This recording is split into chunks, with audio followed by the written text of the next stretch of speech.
Okay. So for those watching the recording afterwards, you missed the intro. Nothing important, but we're going to have a quick update on some ProjectWise Cloud stuff that's coming. We're going to have an awesome presentation on the Contractors Perspective. So that'll hopefully everyone will get a lot out of that one. We'll do a quick break. We'll do some WorkSpace updates. We'll have Pencil 9. They'll be online for a Harmony and Cloud 9 demo. We'll break for lunch. We'll do some what's new in ORD 25. Some riveting GenSum estimation updates by me. And then Matt's going to go over some, which his name got removed, sorry, from the agenda. But he's going to go over his section here at the end of the day. So if you guys printed out the agenda yesterday, it's probably slightly different. But with that, I'm going to jump it over to Rachel. She's going to give you guys some updates.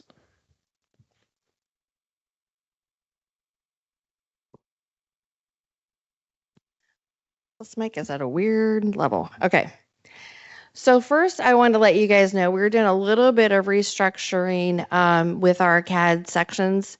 So we have pulled Matt Iben out from underneath JD, excuse me, and we are starting a digital project delivery and quality management section. And so we are actually also looking for staff to help. So JD and Matt, we both have a open position underneath of them. We have I think they're called DAM ones. It's a little bit confusing. It's a database administration, but that's the closest we could get to CAD work at ODOT. So if you have anyone that's interested in coming to ODOT, shameless plug, we need 2 of you. We also have an engineer from District 4 who is going to be helping us part-time, 50% of his time, Matt Phillips. So if you guys see support requests and answers, responses coming back from him, he is helping us from the district.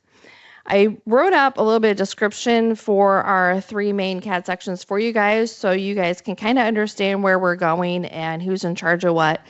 So like I said, Matt's doing the digital project delivery and quality management. So the digital project delivery and quality management section is going to drive ODOT's transition to modern model-based project delivery by advancing innovative project delivery practices, development of BIM standards and templates, evaluating technologies, engagement in and oversight of digital delivery pilot projects, and really providing that model-based project production support.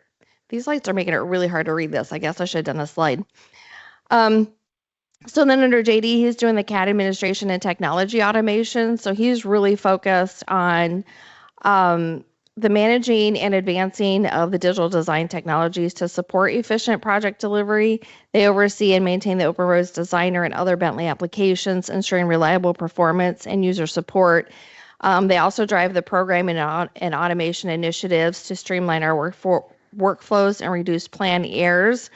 And so they have a lot of overlap, obviously, but they will kind of be working on 2 different distinct things. So JD's section is really going to be focusing on that CAD support and advancing the ORD technology. And Matt's going to be more focused on the model delivery, plan quality, and moving that forward. And then for Brandon's group, they are our ProjectWise administration and engineering technology support, or our everything. So Brandon takes care of everything for us.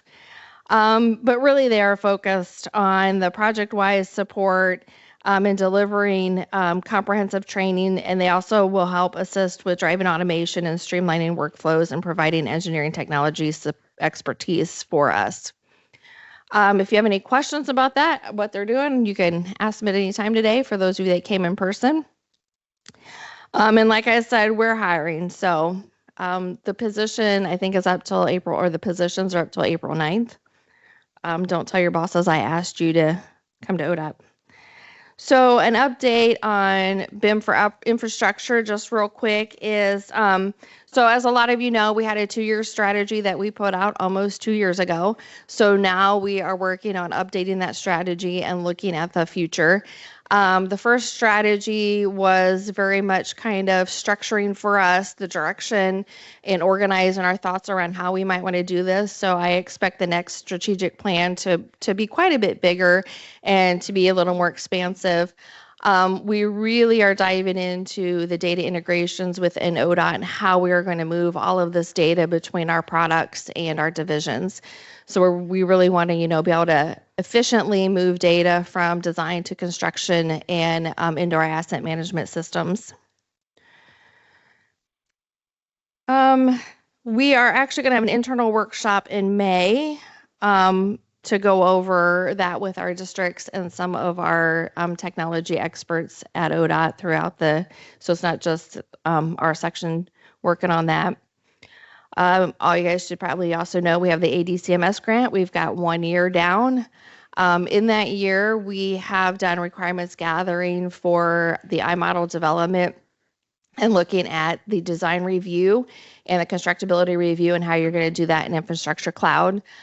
We did requirements gathering on how do we put a model out for a public consumption for bidding and how do we provide that through our estimation process and bidding process. And then we also have done a stakeholder engagement with John Doe Water and a few others on how we are going to start consuming these models in construction as well.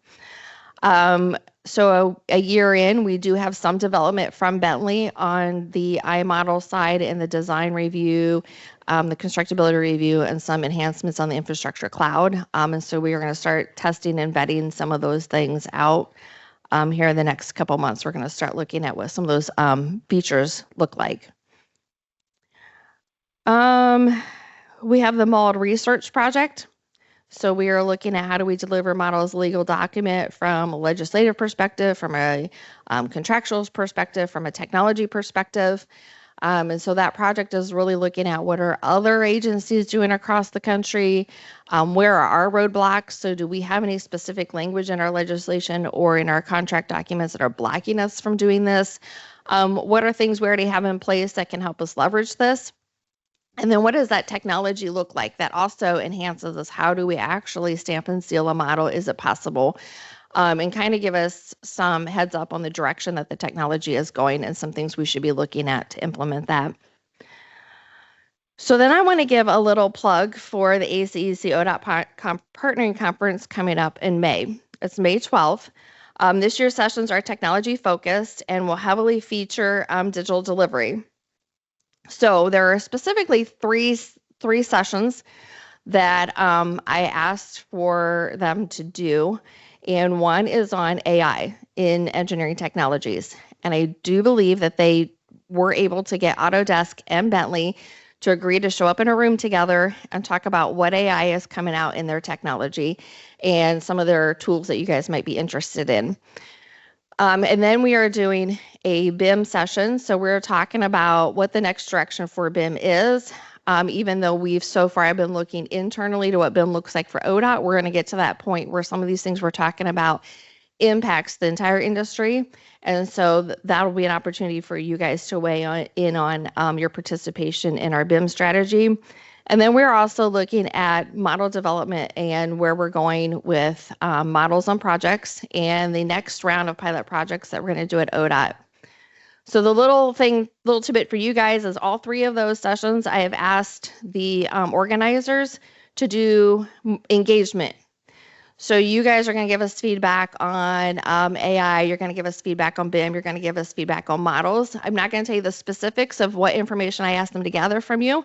That way you guys will show up and participate and go. It'll be a surprise. But it'll be really good. It'll definitely be a partnering conference, and those opportunities will be there for you guys to give us feedback on how you fit into this picture with ODOT. With that being said, I very much appreciate the support we're getting from the consultant community. On a lot of these projects, we have Michael Baker, we have JMT, we have HNTB. We call the contractors all the time now, asking them to give us information, give us help. How does this work?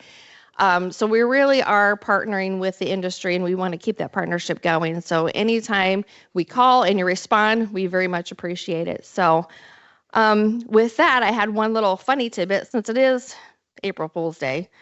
I put my little sheet into AI and I said, here are the things I'm going to talk about. How would I summarize this to my group?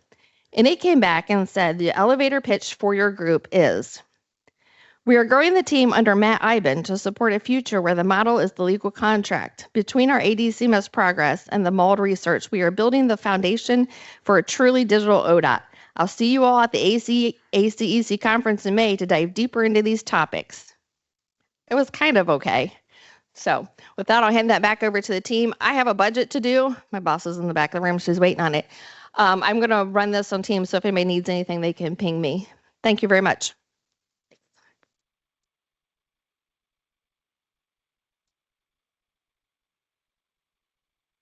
Steal my employee. All right, I'm just kidding. I just got another quick update, and then we'll move past this welcome. So probably what most people are wondering is ODOT moving to 2025? What's the status? So we did start testing already 2025. We did find a couple major problems in the initial release of 25, which I'm sure anyone else tested found, which led us to stop our testing. Now, Bentley did just release a minor update like 2 weeks ago, I think it was, something that did address those two major issues.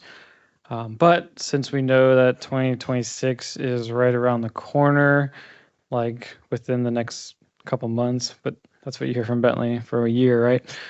So right now we're targeting to just skip 25, and because by the time we got through testing, we're thinking 26 will probably be out. And so our target right now is to look at 2026 to move to. So that's kind of where we're at with that. But like I've always said, we don't dictate what version you guys use. You just have to coordinate. The only time we really do dictate is if you're working in our data source, just because obviously we would have to work on the same. If you're working with us, you have to work on the same version as us. But other than that, that's the quick update I had. If you guys have questions on that, feel free to reach out to me. But now I'm going to turn it over to Brandon Williams. He's going to give you some highlights on ProjectWise Cloud. There you go. Good morning, everybody. As JD mentioned, we're not moving to Open Roads Designer 2025. So I want to go ahead and give you guys a list. You can find this on our CADD website as well, of the versions that ODOT is currently using. For Open Roads Designer, we're on 2024. ProjectWise Explorer, we did update everyone to 23.6. So that is our current version on Explorer.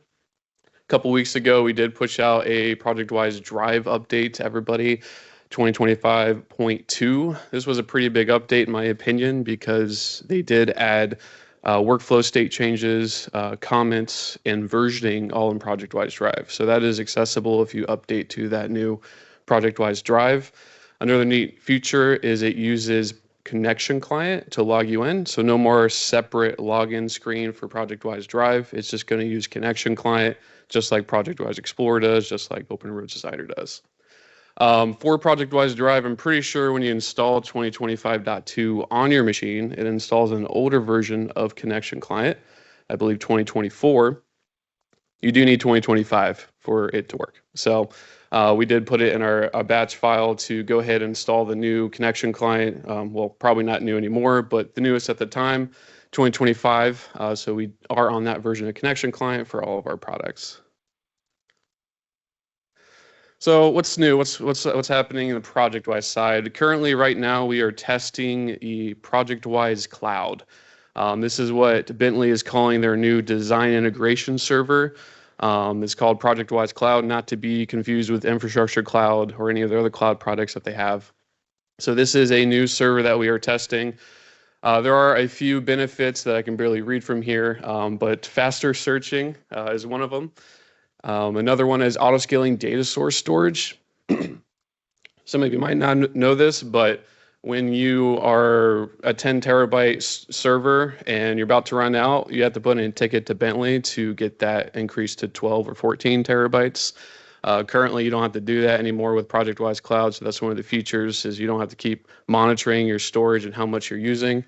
Server updates are automatic, so any new features, you don't have to put in a ticket to get a new server updated, kind of like we're doing with ProjectWise Cloud. So that's pretty neat. You do get access to a lot of new features. A couple that I'll talk about here is file services, and there is a new ProjectWise interface coming. Finally, it's been a while. I know it's all looked the same for the past 20 so years, so it's pretty cool to see where Bentley's going towards the new application. It's still in early access, so we are part of the early access program, giving some feedback to Bentley. I also recommend you guys, if you have time, to go ahead and sign up for that and give your guys' feedback, especially in a designer perspective or surveyor perspective. I do want to note, if you are planning to upgrade your design integration server, you do have to go to ProjectWise Cloud. There is no virtual machines updated, which is what we are currently using.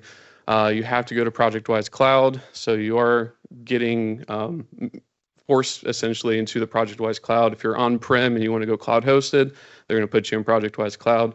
If you're cloud hosted already and you're on a virtual machine and you want updated, you have to go to ProjectWise Cloud. But there are some cool features and benefits, as you guys can see. Wow, I cannot see that. So one of the processes that we had to go through when moving or essentially creating a test server for cloud, because they have to move everything over to a new environment for you to start testing, so everything's the same. There is a scorecard essentially on how your data source performs. They did put us in a large data source category. So if you're using our ProjectWise, we have made it to the large data source. I can't really see that, but I think it's a 12 audit trail. Audit trail was one of the biggest factors on how a performance for your data source. Thank you, man. Appreciate it. So yeah, points 12. So they have a deduction here on the right-hand side on how it affects performance, and you get a score currently. Well, not currently, but we are at 54 in this scenario. Audit trail records, we're at 79 million audit trail records. So every time you do something in ProjectWise, that creates an audit trail record. We were actually, I think, a little over 80 million at the time that we made a few changes I'll talk about here in a minute. Bentley on the low threshold recommends that you have 10 million. You can see that's a 12-point deduction. So if we can clear up our audit trail records, then that's going to help improve that data source score. Another one is access control records. This one's a little harder because if you have a lot of folders and a lot of data, access control is just going to be larger. We haven't touched that one yet. We are looking at ways to reduce that record as well, since it is a 10-point deduction. An easy one that we did make as well is a checkout location records, which I'll talk about a little bit later. That was a quick and easy thing for us to do that we could probably do every 6 months. Essentially, every time somebody checks something out, there's a table on the server end that keeps track of that. Ideally, you don't really need it that often, but when we do clear it, you will have to read down the standards. It's already on your local machine. It's going to be a Delta file transfer, so it's going to be super quick. But if you guys ever logged in probably in the past month and realized, why am I copying down the standards real quick? That's probably my fault, so I do apologize for that. But it is quick. It is something we'll probably do twice a year just to keep that table clean and keep that data source score up. And then the other two are total number of folders and total number of empty folders. We do have a lot of folders in there and a lot of empty folders. We do create projects, sometimes 10 years in advance just to get some of the planning stuff in there. Not much we can do about that. So the two that we mainly focused on was audit trail records.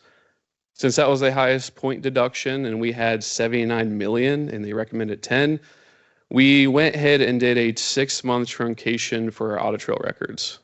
Did not delete any audit trail. You essentially create a secondary table where everything goes if it's greater than 6 months. So currently, if you're in our data source and you look at audit trail and it only goes back 6 months, that's why. We are going to push something out internal to our folks. So if you ever need to see audit trail greater than 6 months, let's say you had a project that's been going on for 4 years, just let us know, let the project manager know. They're going to have an easy way to get all the records and send that to you so you can see what's been happening throughout the project. So we were able to bring that down to 79 million all the way down to 5.1 million. We were at a 54, now we're at a 76. So that is a C grading for our data source for being at large. So the other thing that we did was the what they call a checkle table. We cleared that out. That's where you might have to recopy out the standards at a Delta file transfer. So it should be a lot quicker than the normal download of the standards. Just taking that from 1.2 million to 27 million, that took us down to a B, or took us up to a B rating. B for Brandon, so that's where I want to be. I don't want to be A for anybody else because B is perfect. So we're going to stay there, and those are some two easy things that you guys can do in your guys' own data source. Maybe talk to your ProjectWise administrator, see where your score is. I can share this. There's an Excel file. You just copy your statistics in, and it'll rate your score. So with ProjectWise Cloud, we did get to join the early access program for the new ProjectWise Explorer user interface. You do have to be on ProjectWise Cloud to test this and be a part of the EAP. This does not work on-prem or VM design servers. It kind of looks like ProjectWise Web, so they are kind of going that look, and I'll send some pictures here in a minute. It allows for bookmarking, which is really cool. It's probably one of my favorite features, where if I'm working on a project, I can bookmark it, and then I got quick access to it. Similar to custom views, but a lot less buttons. So you got one button versus, maybe 10 or 15 clicks to get a custom view or custom folder. Documents upload simultaneously. So if you have a bunch that you're adding in there, it's kind of like web. You'll see your progress bar, which is great. Everything that's getting uploaded into ProjectWise. You do have a tabbed interface, kind of like File Explorer, where you can add a new tab and go to a different folder. It's going to be the same for ProjectWise. You can maybe have two projects open at the same time. View all versions is a toggle now. So if you are a consultant that uses versions, there's an easy toggle on and off button for you to see everything. And there is AI searching. This is off by default. I haven't tested this, so I can't really speak on what it was like. But there is AI coming into ProjectWise later down the road. And probably the most important enhancement that comes with the new ProjectWise user interface is dark theme. For those that are online, everyone just got out of their seats and started clapping, except Matt. This is probably my favorite. Yeah, I see some clapping online too. Great. And for those who hate dark theme and hate for me to say that, here's what it looks like on the light side. So hopefully you guys can see that from the back. But there are a few features. It's more of a dashboard interface. So here is kind of your home screen. Here you have latest activities. So these are documents that I've been messing around with. That's a quick link back to documents that I've worked on. There's also a tab right to the right of that shows you folders. Down on the bottom left, there's also favorites. You can favorite documents, you can favorite folders. To the right of that, it has checked out to me. So the local document organizer is already at the front. You can see that I have a few documents checked out. So it's a nice little interface, nice little hub dashboard for you guys to look at, what's going on. On the left-hand side, you can also just show your favorites, and then that's quick access to that project for you. And again, you can favorite documents or folders, it doesn't matter. At the top left, you can see me pointing out the tab feature. So this is where you can add more tabs to, go in between projects or data sources. If you're a consultant that has multiple data sources, you can have multiple up at the same time. Copy link is the standard feature now. So no more right-clicking, copy URL, copy URN. No more right-click, get link. It's at the top. So as soon as you see it, you can select how you want to share that folder or file, and it can send it to the web browser, whatever you need to. The toolbar interface has been cleaned up, so there's not a lot of buttons at the top. And you can see that little toggle for the all versions. It's pretty neat. When you select a document, that toolbar changes, so then you got your copy link option, your open option, check-in free, details, things like that. Also, the right-click menu is awesome. It's not 22 different things. You have, a set standard of that drop-down menu for when you select a document or folder, so it's a lot cleaned up. It's not falling off your screen anymore. And this one's really cool, latest activity. It's based on work areas. So if I go into this project, for example, that's in Fulton, these are documents that I've worked on in that project. If I go to a different project that I've never been a part of or never opened, it's going to be blank. But when I start working on those documents, you have a nice little feature that shows everything that you've worked on for that project. So I thought that was pretty neat. And you can also see that I have something checked out. You can also see that from the dashboard as well.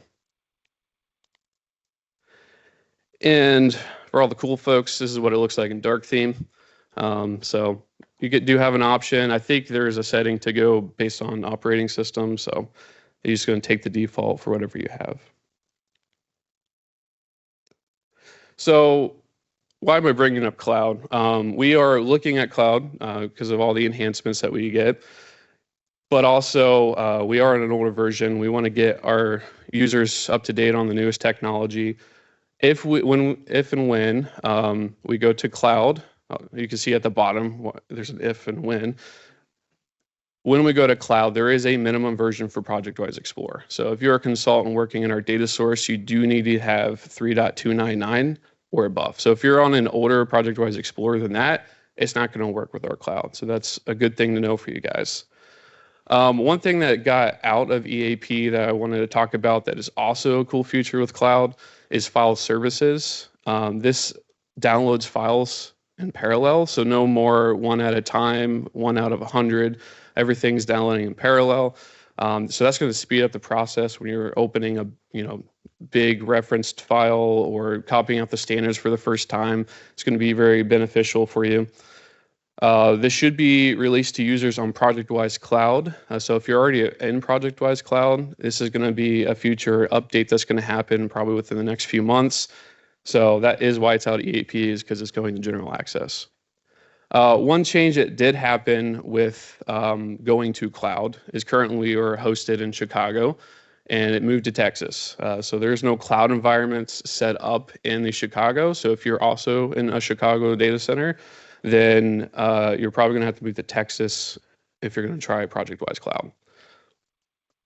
And one of the biggest issues and why we haven't moved yet is the speed test that we did with cloud. There is something going on in the back end that we are trying to resolve with Bentley, but by opening a document, it takes 3 to 4 times slower. For me, it needs to be the same or better and consistent. So we are not moving to cloud as of right now, but I did want to kind of give you a future look of what's coming to ProjectWise, what we'll be moving to eventually, as long as we can get that speed issue resolved, and kind of give you guys an overview of the minimum version. So I think that's it for me. I'm going to hand it over to John.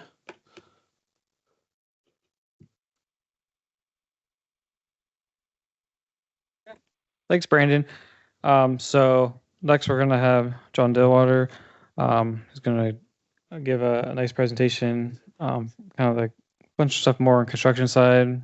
So I might take a couple seconds. He's going to present from his computer here. Yeah, so screen share. While he's doing that, I do want to thank him for taking the time to do this presentation. It's much appreciated, and I think we'll get a lot out of it. Ready? Okay. Thanks, JD and Rachel, for asking me to be here today. I'm John Dillwater, Survey 3D Manager for Shelley and Sands. How many ODOT people we got in here? Everybody? Got some consultants? All right. Everybody engineers? And got any surveyors? I know we got one. I see Ray back there. Hey, what's that?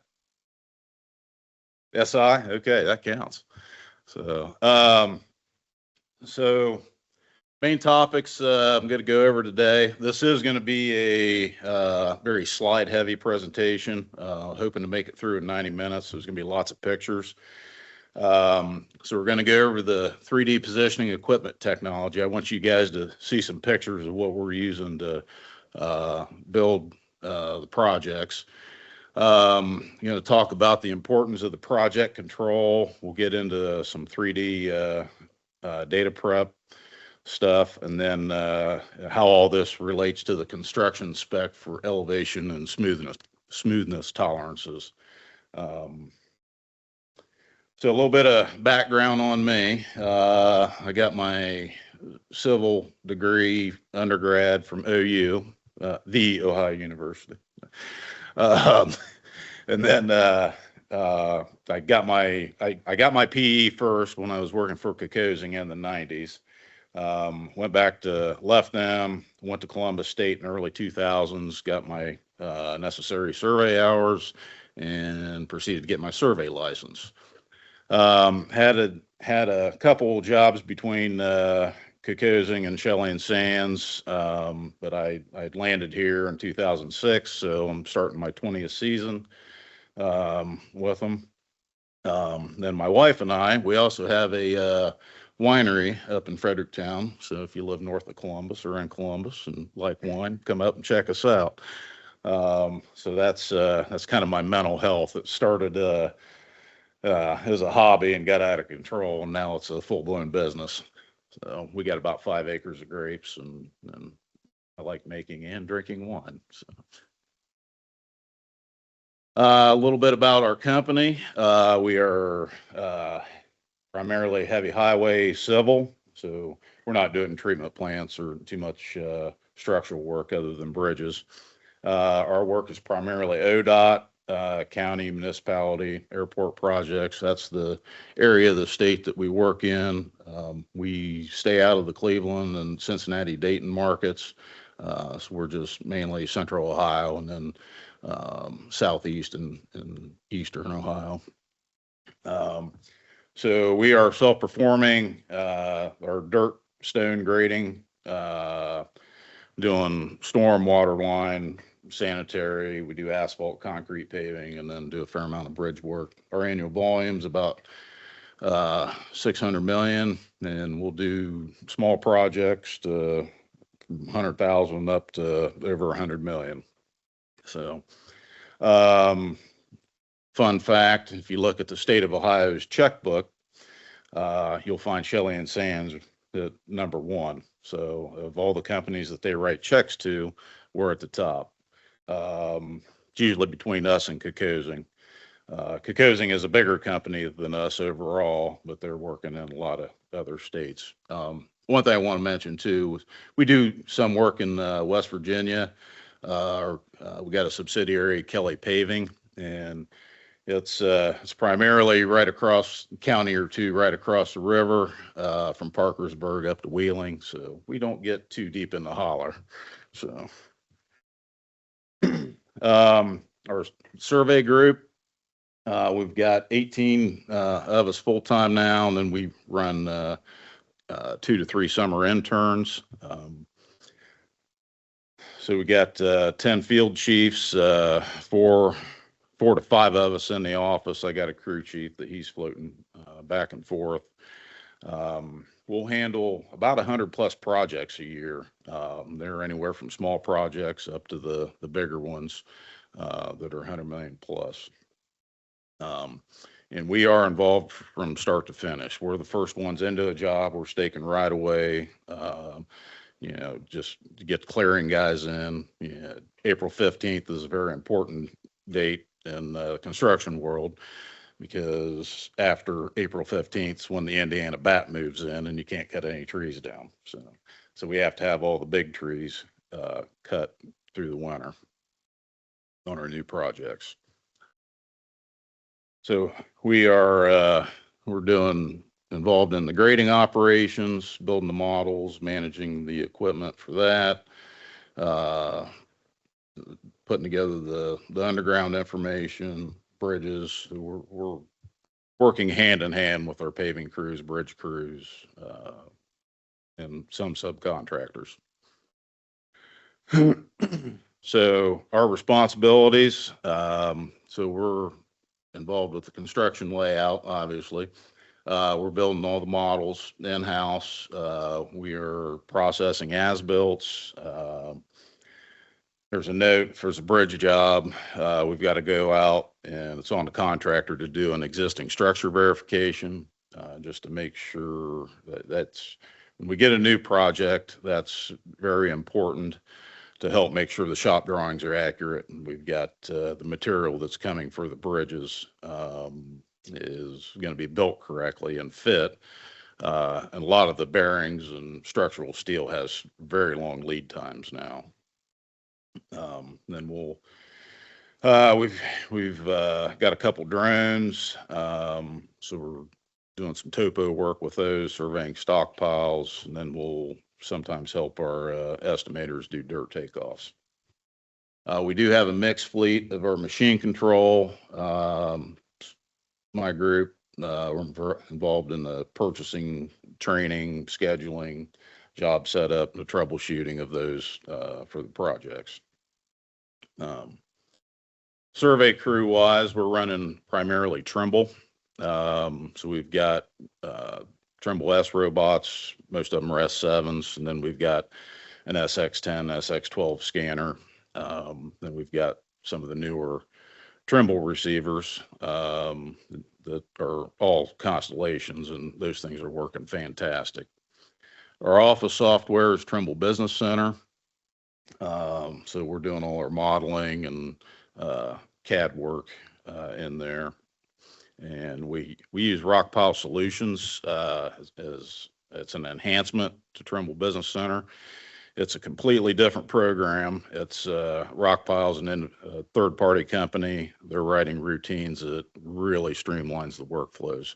I know OhioDOT, some of the districts, and Ray's group survey is getting their foot in the door and starting to use that.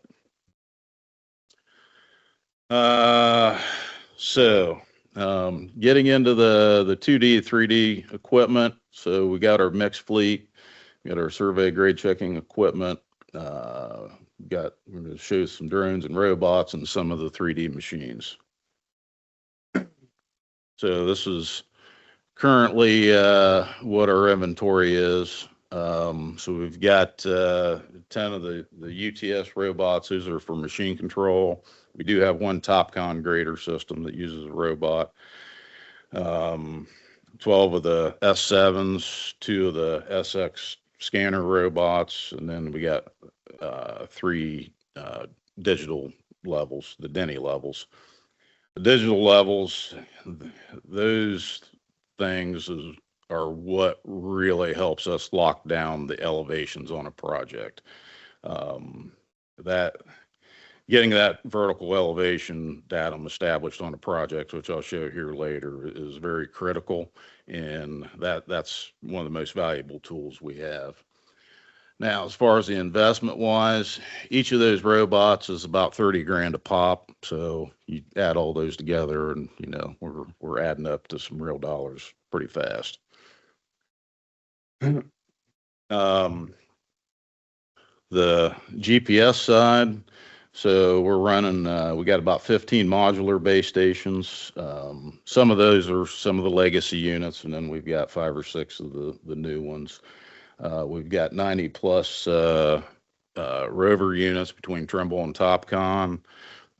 We've got our two drones, and then we've got a mobile mapping scanning unit for LiDAR.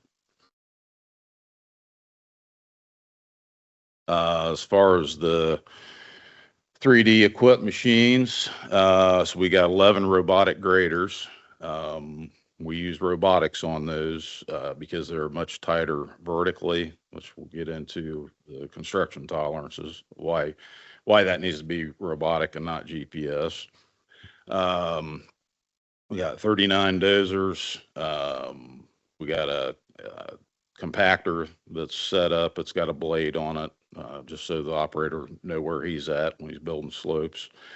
We got 5 3D excavators, TopCon. We've got a track skid steer. It's got a narrower blade on it, fits in some of the widening projects a little bit easier.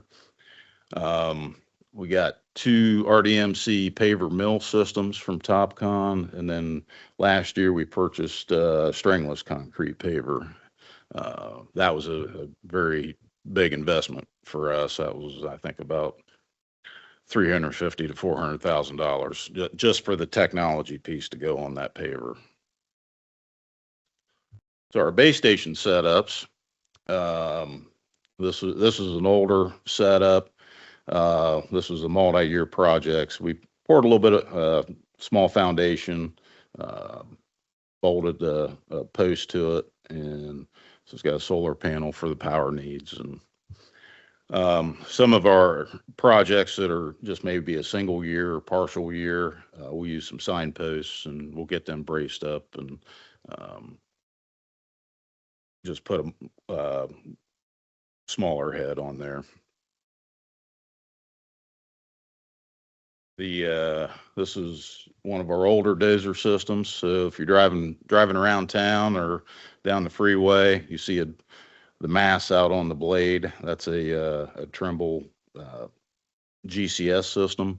It's a legacy type system. These things are bulletproof. We've got systems that are 20 years old. I know Kokosing's still running some, and there's other contractors that are still utilizing these. So these things are measured up from the mass. There's no IMUs or any other sensors other than just the receiver and GPS antenna out over top of the blade. The Trimble Earthworks, the new dozer systems, they're massless. They've got what is there? Two IMUs on them, one on the blade, one on the body, just to sense where everything is relative to each other. And everything's measured up to where the antennas are. Let's see, a legacy TopCon system. We've got two of these dozers still in use, single masted, that does have one IMU on the blade, just to detect the blade rotation and slope. These are pretty easy to set up. This was our first dozer system that was massless. So got the fixed antennas up on the cab. It's got two IMUs on it, one on the blade, one on the body. And this one was GPS GLONASS, and their current system they got now, the 3DMCX Max, it's got three IMUs on it, and it's full constellation. So the systems that are getting all the satellites full constellation, they tend to grade a little bit tighter, but not as good as a robot, which we get into our grader systems. So the elevation is much tighter, but on these there's a blade cross slope, a body main fall sensor, there's a mass pitch slope. So the first generation systems you had to run with the mast plumb. Now they've got a pitch sensor on them, so you can lay it over if you're cutting some hard material. And then detecting the blade rotation sensor on the turntable. So we got a CAT skid steer with a grader blade system. It runs the Trimble Earthworks on it. Right now, our setup, we're just running a sonic tracker for elevation. So you've got a longitudinal saw cut. It's a tracker that just traces that existing pavement for elevation. You get it dialed into the depth below that that's needed, and then the cross slope is what's automatic, so the operator can dial that in. Now this system, we can add a robot into it, or we can add GPS and throw a 3D model in there for grading. Our GPS excavator, it's an indicate only. We've got 5 of these. So there's several sensors out on the boom. That's the weakness of the system. Some operators aren't that careful, and if they're pulling old trench boxes or whatever, they'll damage the sensors. And once one sensor is down, everything's down.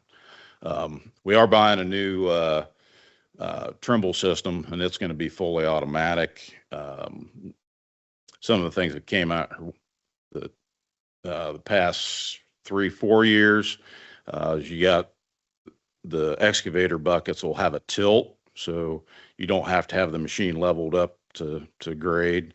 The buckets will actually tilt side to side, and then there's also, you can add a roto attachment on it, so you can flip that bucket around. The operator can do that. Let's see. So we've had 3D technology on the milling machines. We do not own our own mills. Boca Construction does that for us. So we work hand in hand with them. This is a project probably about 15 years ago up at Mansfield Lamb Airport. We put an older Trimble GCS system. We had variable depth milling. This is a great solution for variable depth milling. The only limitation with using the robot is you can only go 1,500 feet. When they're out milling, they like to go from one end to the other and then start their next pass. But since we work with these guys, we got to dictate how they were going to do their work. The TopCon 3D milling system we got, this is a little bit different. It's using GPS for its horizontal location. We develop an existing reference surface that is a very densified surface of the existing pavement, and that's where the mobile mapping unit comes in. It's a 1 to 2 foot triangles, so we're picking up a lot of detail on that pavement. And then on the this is on the paver side.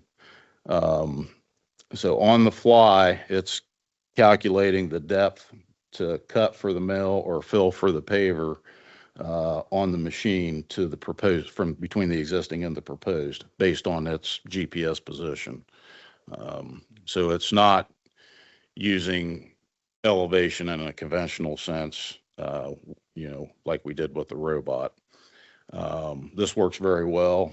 It takes a little bit more expertise and know-how on getting things set up properly. The things that I like about the TopCon paver system is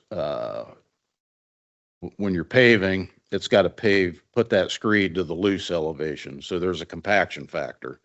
The proposed surface that we have in there is after everything is compacted. So we plug in that compaction factor, and it accounts for that, for what the paver needs to lay loose. So typically it's 1/4 inch per inch on your compaction, so 25%, but they can mess with that on the back of the paver if they need to change it. This is our mobile mapping unit. I know ODOT has one like a Pegasus. Theirs was a lot more than what ours was. I think we were about 130 grand into ours. It's not as robust as to what they use. We are only interested in scanning the pavement. So the scanner that's on this is just 180. It's just scanning straight down. It's not doing sides of the road and up above. And then the data is post-processed. So in our experience with this is we'll do a fair amount of check shots. That 70% of the data will be within 1/4 inch, 200ths. Next 20% will be in that 2 to 400ths range, and then we'll have 5 to 10% will be 1/2 inch to 1 inch. That's pretty critical too, because when you're talking laying the asphalt, we're dealing in 1.5 to 3 inch lifts. So we need to make sure that's as tight as possible.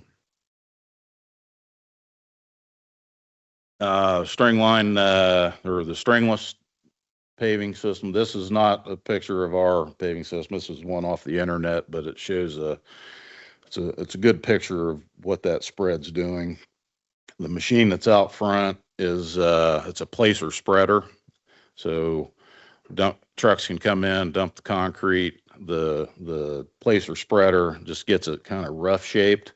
The machine back behind it that's the actual paver that's the robots are tied into. You'll have a prism on either side of that machine controlling each edge. So two robots are needed simultaneously for the paving. And then we run 4 robots. So we'll have 2 out ahead that'll be promoted as that machine travels forward, gets within their range, and then they'll switch to those. Then we run 1 robot for grade checking just to make sure it's that pavement is hitting where it's supposed to. Got pictures here. So last year we paved a couple ramps down at Madison Pickaway 71. These are State Route 56. So if any of you drive up from the south, we've had that 10 miles under construction. I think this will be our 4th year. But it is almost done. So with this, they're just getting started. You see the 2 prisms up on top of the paver. So normally they would have string line run on either side. That can be an issue with concrete trucks coming in and out. If you get a truck driver that's not paying attention and wipes out your string, you got no elevation control for your paver. So this eliminates that. So these things it's pretty impressive. It's about 2 truckloads of concrete sitting right there in front of the paver. It's a texture cure machine coming up behind it. So that's got the tines in it, putting the longitudinal texture on it, and then puts the cure on it. And got a picture looking up the edge, eyeball. Tell you a lot. That thing, it does a really nice job holding grade. So we also used it out on the west side on a ramp at Hilliard Rome. It would be the eastbound get off ramp to Hilliard Rome. So that was, I don't know if you can see it very well, but we got lines painted out where the edges are, where the baskets go. And just getting started. Up at concrete trucks. So I don't know if you can see it very well. The display that's on the paver, we've got it to 3 decimal places. So we're measuring to the thousandths of a foot. We want to make sure, it's holding grade to within those thousandths.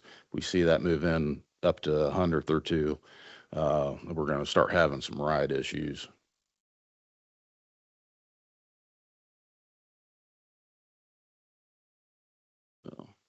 That was early in the morning. I had to get out of bed early to make it down here to see them start.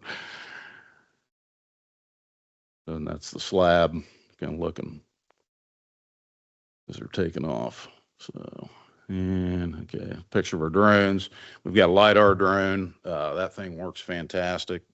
And then our map, we got a Mavic. We use this mainly for our stockpile surveys.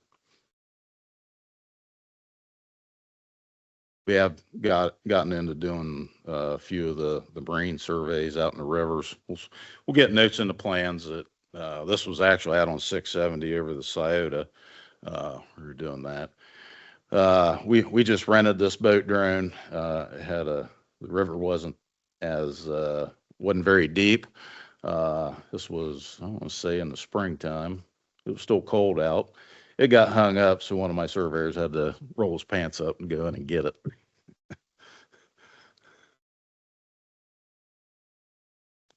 So this is the bridge I was just talking about. So Trumbull Business Center. We did a terrestrial scan of the bridge, marine survey, and then the conventional topo, and tied all that together. So it just basically did a composite existing survey of the river and the bridge. The terrestrial scanning, this has been a game changer for us. We can just pick up a lot more detail in a very short amount of time. Our project Bryce Road on the east side, who's driving piling. This was last fall. There was the piles that I've got highlighted was in the next phase. That pile 19 hit an obstruction and kicked over, and they were wondering if it was going to impact into the phase 1 construction joint. So we went out, scanned it, did some elevation cutting planes through there, colorized it, threw that in plan view, and the red line is the construction joint, and yeah, can't see it. You can see where the pile was encroaching over into the phase 1 construction side. Then the green line was the plan location of it, so it kicked over quite a bit. So it's good technology to use just to see where, go out and see where it was actually at. Tiny robot surveyors. So we've bought 2 of these last year. These are a fantastic tool. It is basically put a can of spray paint in it, does it for 2D layout, and, paints lines, dashes, or points. We can put in our CAD line work, tie it in with the project coordinate system and the GPS. This was on a project. This is Tiny Robot Surveyors. It's going to save America. This is one of the first projects we did with it. So this was we did a lot of striping and pavement joint layout down on 71 with it. So the guy just walks behind it. Normally we would have to take our rover, go every 50 foot, paint a mark, and then the paving crew come back behind with a string and lay it over top our marks, and then fill in the gaps. With this thing, we can customize the interval that next one. Come on. Beauty of technology. It's always something glitching. So, all right. Tiny Robot Surveyor. This is 70 West Side, Rome Hilliard. Let's see, get this. So you see, we're putting down much more denser spacing and longer dashes. With that, it's all customizable on the unit. We're using it to do the dowel bar layout for the concrete paver. This thing can run in this has got the offset arm on it. We can also run the paint can right in the middle. So you can go left, right side. So if we're painting a saw cut or something out right next to some PCB barrier, you can see right there when it made the turn, it would stay away from the edge and not straddle it. Let's see. So, and out there we got creative, made that work of art. So we had orange paint, white paint. So it was looked like a Picasso when we was all done. Getting into project control, design versus construction. I'm going to talk a little bit about the L&D manual requirements versus what we are needing for construction, and then we'll talk about the 3D modeling and data prep and how we QA QC. 3 things that contractor needs to make machine control work. Need to have the surveying expertise. Need to get that project located on the ground. Having that establishing good control, having the 3D modeling skills, developing a nice, smooth, constructible 3D model. And then having the machine hardware knowledge. So as we just experienced, things glitch. That happens on the machines all the time. We spend a fair amount of time on the phone, remoting into the machine, trying to troubleshoot issues that the operator is experiencing. The dealership relationship is very important. For us, the number 3, we've got a pretty good knowledge of the machine hardware, but the dealer, we rely on them to keep things up and running. So now we get surveyors talking about survey control and coordinate systems, and engineers listening. I love that slide. So control for a project, it's going to control everything from the mapping stage to the design, going into construction, and then maintenance and asset management. That's what's going to be able to put that information on the ground throughout that life cycle.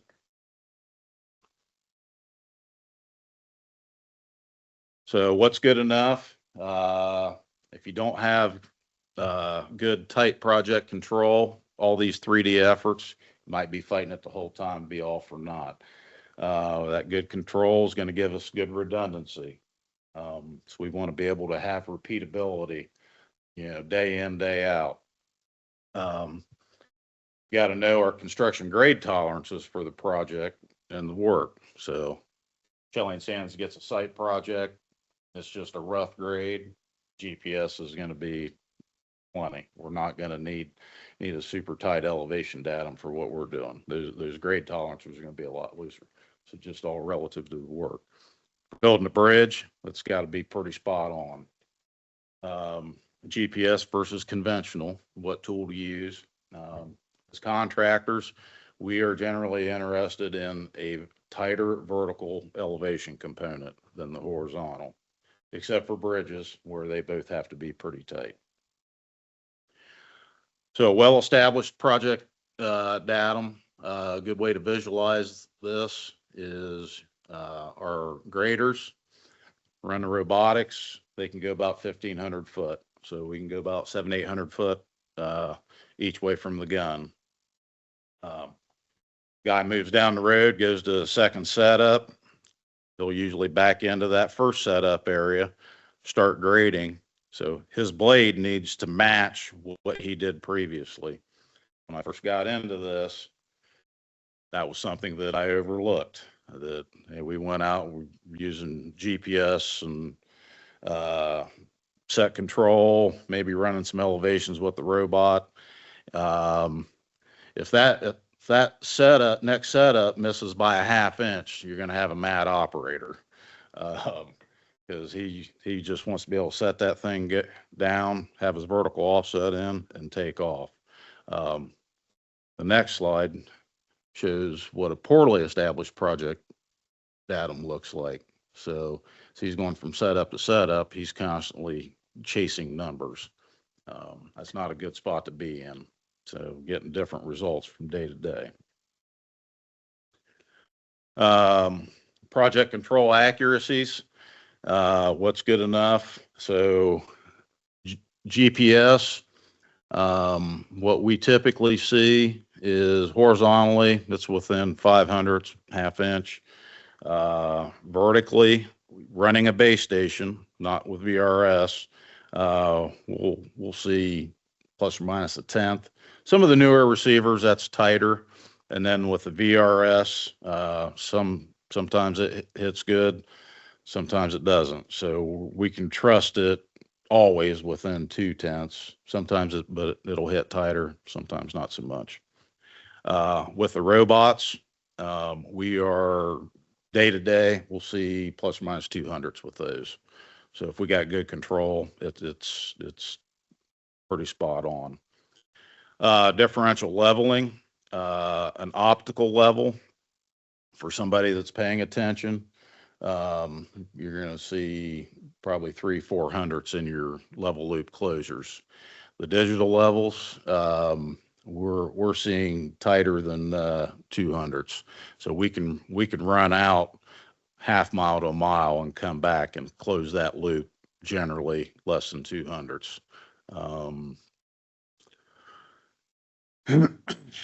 Well, getting into the L&D manual, talking about the primary project control. So wanting the monuments intervisible, like I said, within every half mile. So this is the table for the length of the project, type of monuments they want to see. This is something that working with central office and Rachel here, that this differential leveling requirement that they've added into here has been huge for us. We've really seen the control tighten up over the past 5 years vertically. The number of monuments. So if it's less than a mile, minimum number of monuments is 3. I would prefer to see 5 or 6. Surveyors like to check in a lot. 3 is like the absolute minimum on a small 1,000-foot project in my mind. And then say if it's greater than a mile, they're only requiring 4. So getting into the statistical analysis for the determining the positional locations, 300s, 300s, and 400s vertically. Yeah, I think this is just for the GPS component, right, Ray? Okay. Let's see, talking more about statistical analysis.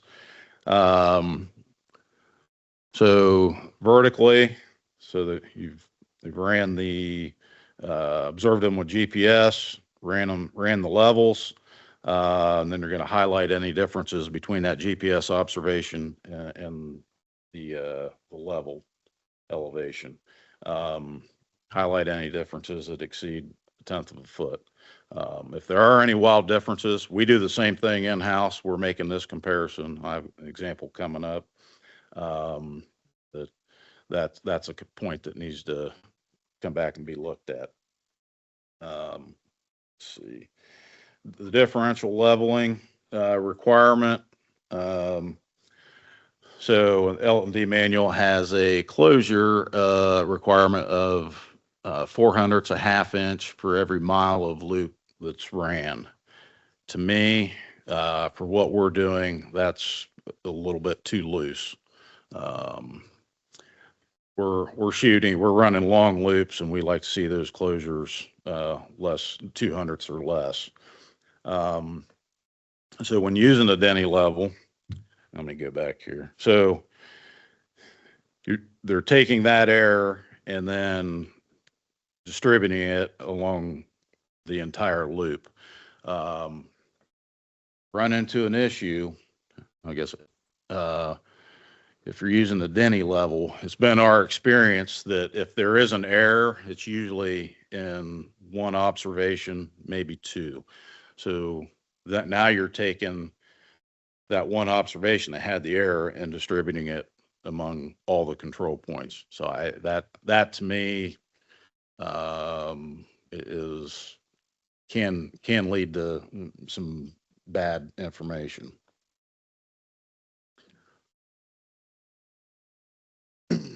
So our setup project when we get, or setup procedure when we get a project is we're going to go out, we're going to drive a pin in the ground. That's for our RTK base. We run a base station on all our projects. We'll observe that with OhioDOT VRS or the RTN. So that way we're tied into that reference frame, and we'll set our base station on it and have it start broadcasting corrections. We'll recon and observe the primary plan control points. We'll set our secondary construction control points, we go max of every 500 feet. We want our field guys or our crews that are building to have be able to reach those with a laser just to check in. So we'll perform our digital level loops through all those primary and secondary points. If it's a smaller self-contained project, we'll just use the robot to run those elevations and establish those. And then we'll run a control comparison similar to what was spec'd in the L&D manual. We'll compare the plan versus the GPS versus the leveled values. And then we'll generate a control file that'll, if it's just roadway and not a bridge, we'll use a GPS horizontal northings and eastings, and then our leveled elevations. So this is what the spreadsheet looks like. Plan values are on the left, our GPS observations are in the middle, leveled elevations on the right, and we're highlighting any differences.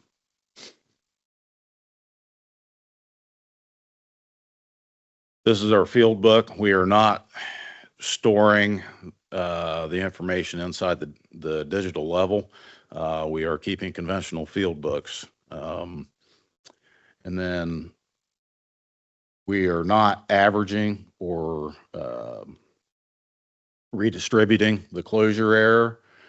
If we're closing less than 100th or 200ths, we're just going to take the elevations running down. That has worked well for us and helps us to keep that control datum setup to setup with the graders, keeps them dialed in, and they're matching in very well.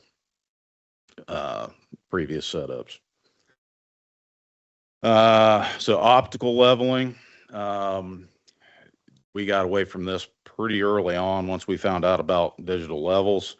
The final elevations are generally adjusted. That spreadsheet to the right, it's a project we got last year.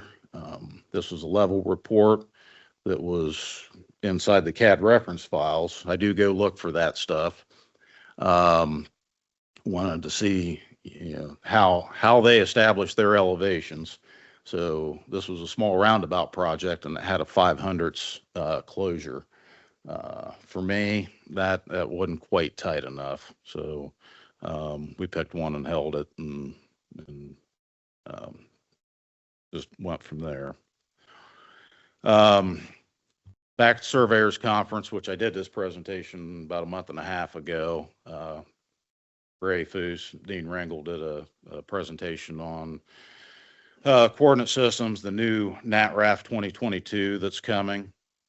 The NatRaf 2022 is based on international feet. This is going to create some chaos, I think, when it starts getting implemented. So, in my mind, the U.S. survey foot has won 2 world wars. The international foot and the meter has won 0. So I'm a big fan of the U.S. survey foot. The reason being is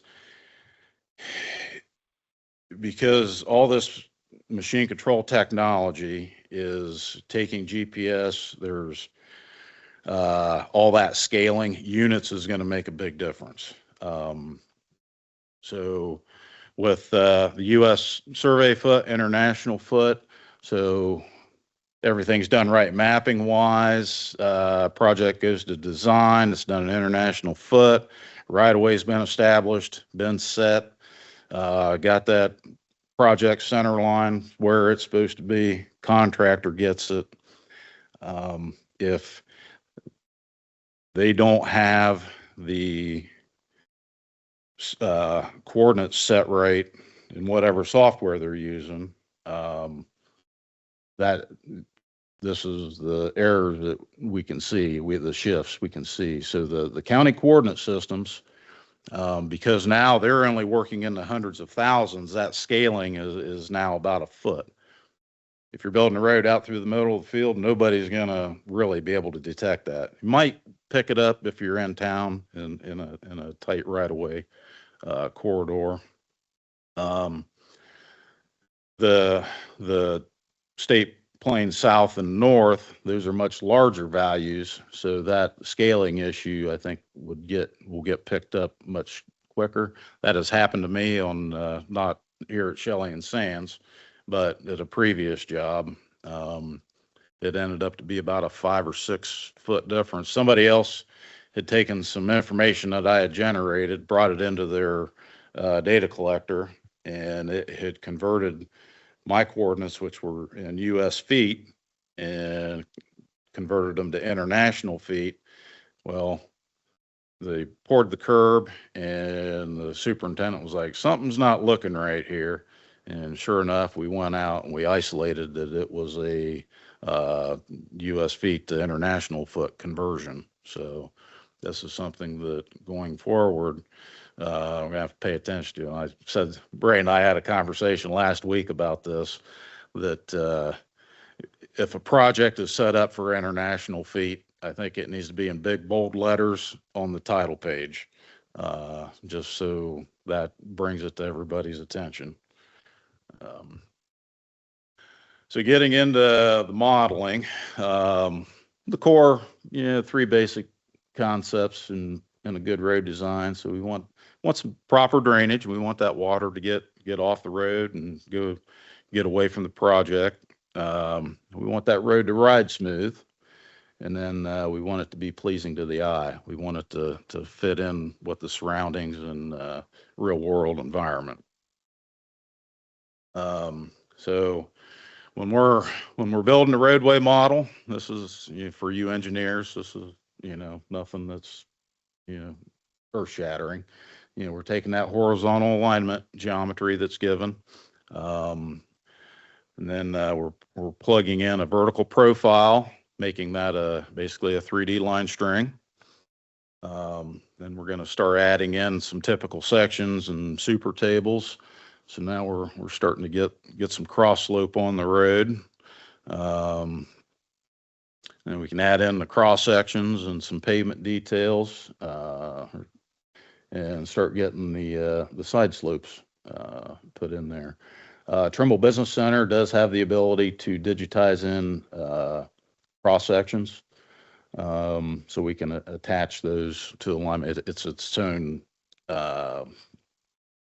element type inside Trimble Business Center. It's just called a stored cross section. Not sure if ORD does that, but and then once this design is done, we send it out to the field. So if it's on the rover or in the machine, they are applying vertical offsets based on the pavement thickness and the stone thickness onto the machine itself. So geometric vertical profiles. These are getting this information to the contractor is very important. We've started seeing some projects come down the pike that are graphic grade, and I got an example coming up here. If we can be provided information, straight grade to vertical curves, it's going to set that road up to be much smoother. This is a project that we're currently doing up at Union Delaware 42 northeast side, between 33 and going towards Delaware. They were leaving the center section of existing pavement in 6 foot either side of center line, and they gave us a graphic grade. As you can see here, you zoom in, how bumpy that is. So they just took the profile, overlaid, scan or some sort of survey, and then just raised it up to 2 inches and held that as a profile. That road would have just rode terrible if we would have built to those. So we did work with a designer and got a smooth profile in there. So in that, I don't have a picture of the typical here, but for the existing pavement that was left there, this was a perfect job to go in with a 3D mill, and we can shape that existing pavement. We still leave the bulk of it in place, but we can get that thing shaped to where it's going to conform to that smooth profile. So if you're designing a project, that's something to keep in mind. So intersection and pavement elevation details. This is the most time consuming part of building the model. We can georeference these PDFs in, and then it's just a matter of pointing and clicking, typing the number in, getting our line strings elevated. Usually when we do this, we'll go through, we'll contour it, and we'll have to massage it a little bit, maybe, bump up some or push down some elevations just to kind of make it a little more uniform and make sure we got some consistent slopes and drainage. Data translation. This, I know you guys are mainly all working in ORD or sometimes Civil 3D, but having in mind getting that information to the contractor, this can be a very crucial element in conveying that design intent. What's in your head, what you want that road to look like, and then getting that to the contractor. So let's see here. The file types that we can utilize in construction. So we use Trimble Business Center. There's people out there that use Carlson. The softwares that we use are going to be probably more 3D friendly.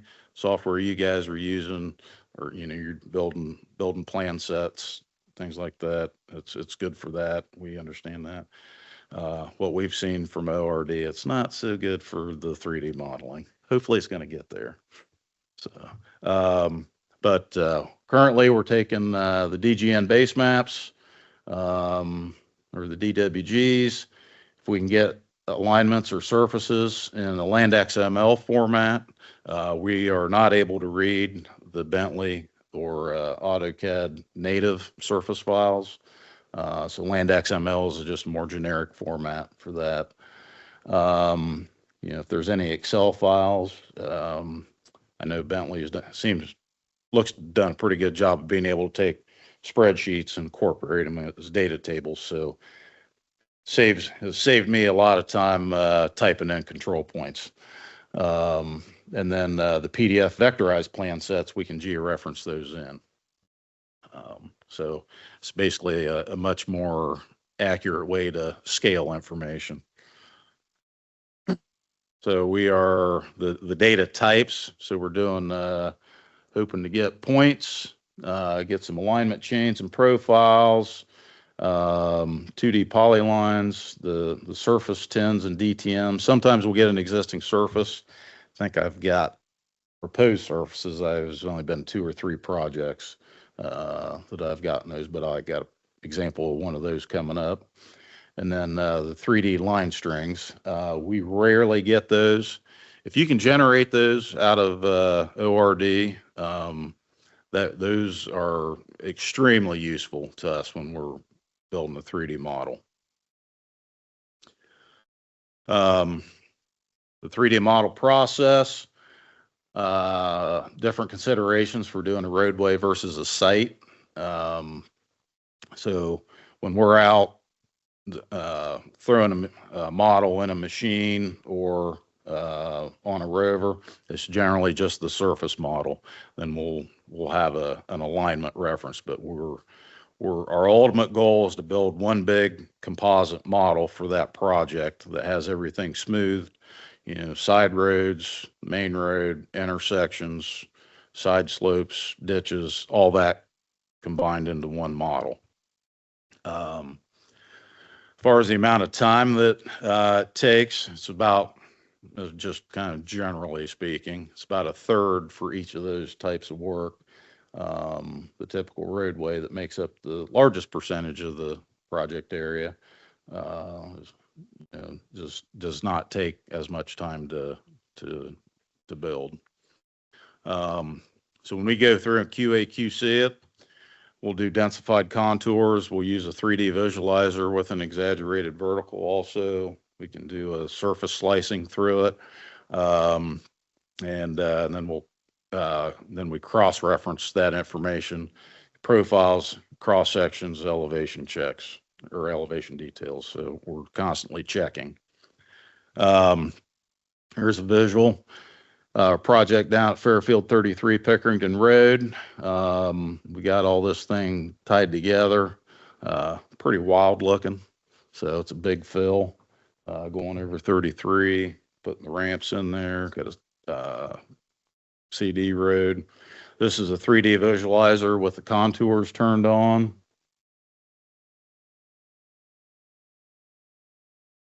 They're zoomed into an intersection. So we've got that intersection detail georeferenced in there. Then you can kind of see the contours. I've been doing this more than 30 years, which makes me kind of super old. So, but that's just one of those abilities that I've developed over the years, that I can quickly look at densified contours and see if there's an issue. My younger guys that work for me, they like to use the 3D visualizer. So this is running a surface slicer. So we basically cut a cross section anywhere across there. We do have an existing ground surface. I think we used our LiDAR drone to fly that. It's a pretty big dirt job, so we're checking our dirt quantities. Roundabout project we did last year up in Worcester. And this is our finished model. So got the 2/10 contours there. There's the visualizer of it. Has a mound in the middle. It's exaggerated vertically. Elevation model overlaid with the roundabout details. So this was one of the projects that we did get a proposed surface model from the designer. I brought this in. I had high hopes. I'm like, this is going to be the first one that we're going to be able to use. Well, upon further inspection, if you look at the mound in the middle, we've got some holes in there. On the top of the picture, there's some triangles that are gapped in there. That would not be a good model to send to a machine. Then it also had some other issues. So where the splitter island started, it'd be in the right lane there. It had about a 1/2 inch bump into it, where the one triangle to the next. They weren't the same slope. So if you're driving the dozer or the grader down through there and it hits that, it's going to jerk that blade. So that's cutting the surface slicer down the road, which you can see that. One of the things we try to do with these models is we try to identify any plan issues. This was a roundabout we did up in Knox County, 229-308 in Gambier 2 years ago. Like I say, hopefully we try to catch these before they're built. This one we didn't. So the area at the top of the roundabout, the green line represents what the plan elevations had. Well, they had a low spot there, but they did not put an inlet in.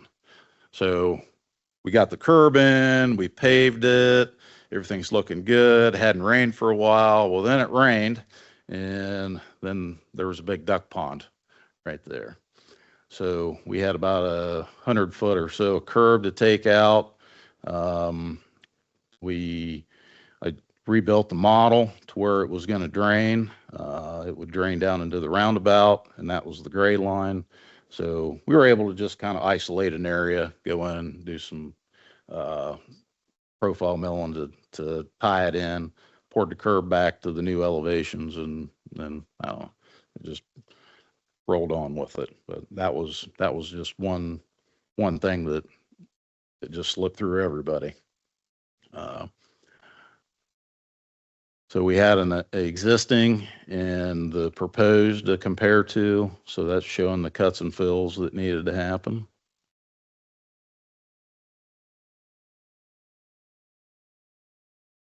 So when it comes to the DTM 10 densification, the final file size, we got to consider that. Go back to the designer's DTM. His triangles were very small, probably like every foot. We try to keep them about every 5 foot. So we find that that's dense enough to catch, those smooth transitions, but not overly dense that's going to put a massive file on the machines. Those machines are not running the computers like, we're using in our workstations. The radius returns, we'll run those a little bit tighter on those. Then when we get cross sections every 50 foot, because our grade tolerances are a lot looser, the 25 or 50 foot cross sections usually suffice on those. This is an example of this is through a super transition with a 25 foot densification.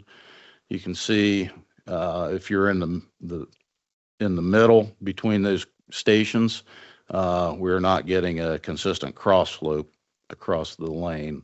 If we go to a 5 foot densification, that smooths that out. That's what the machine needs to see.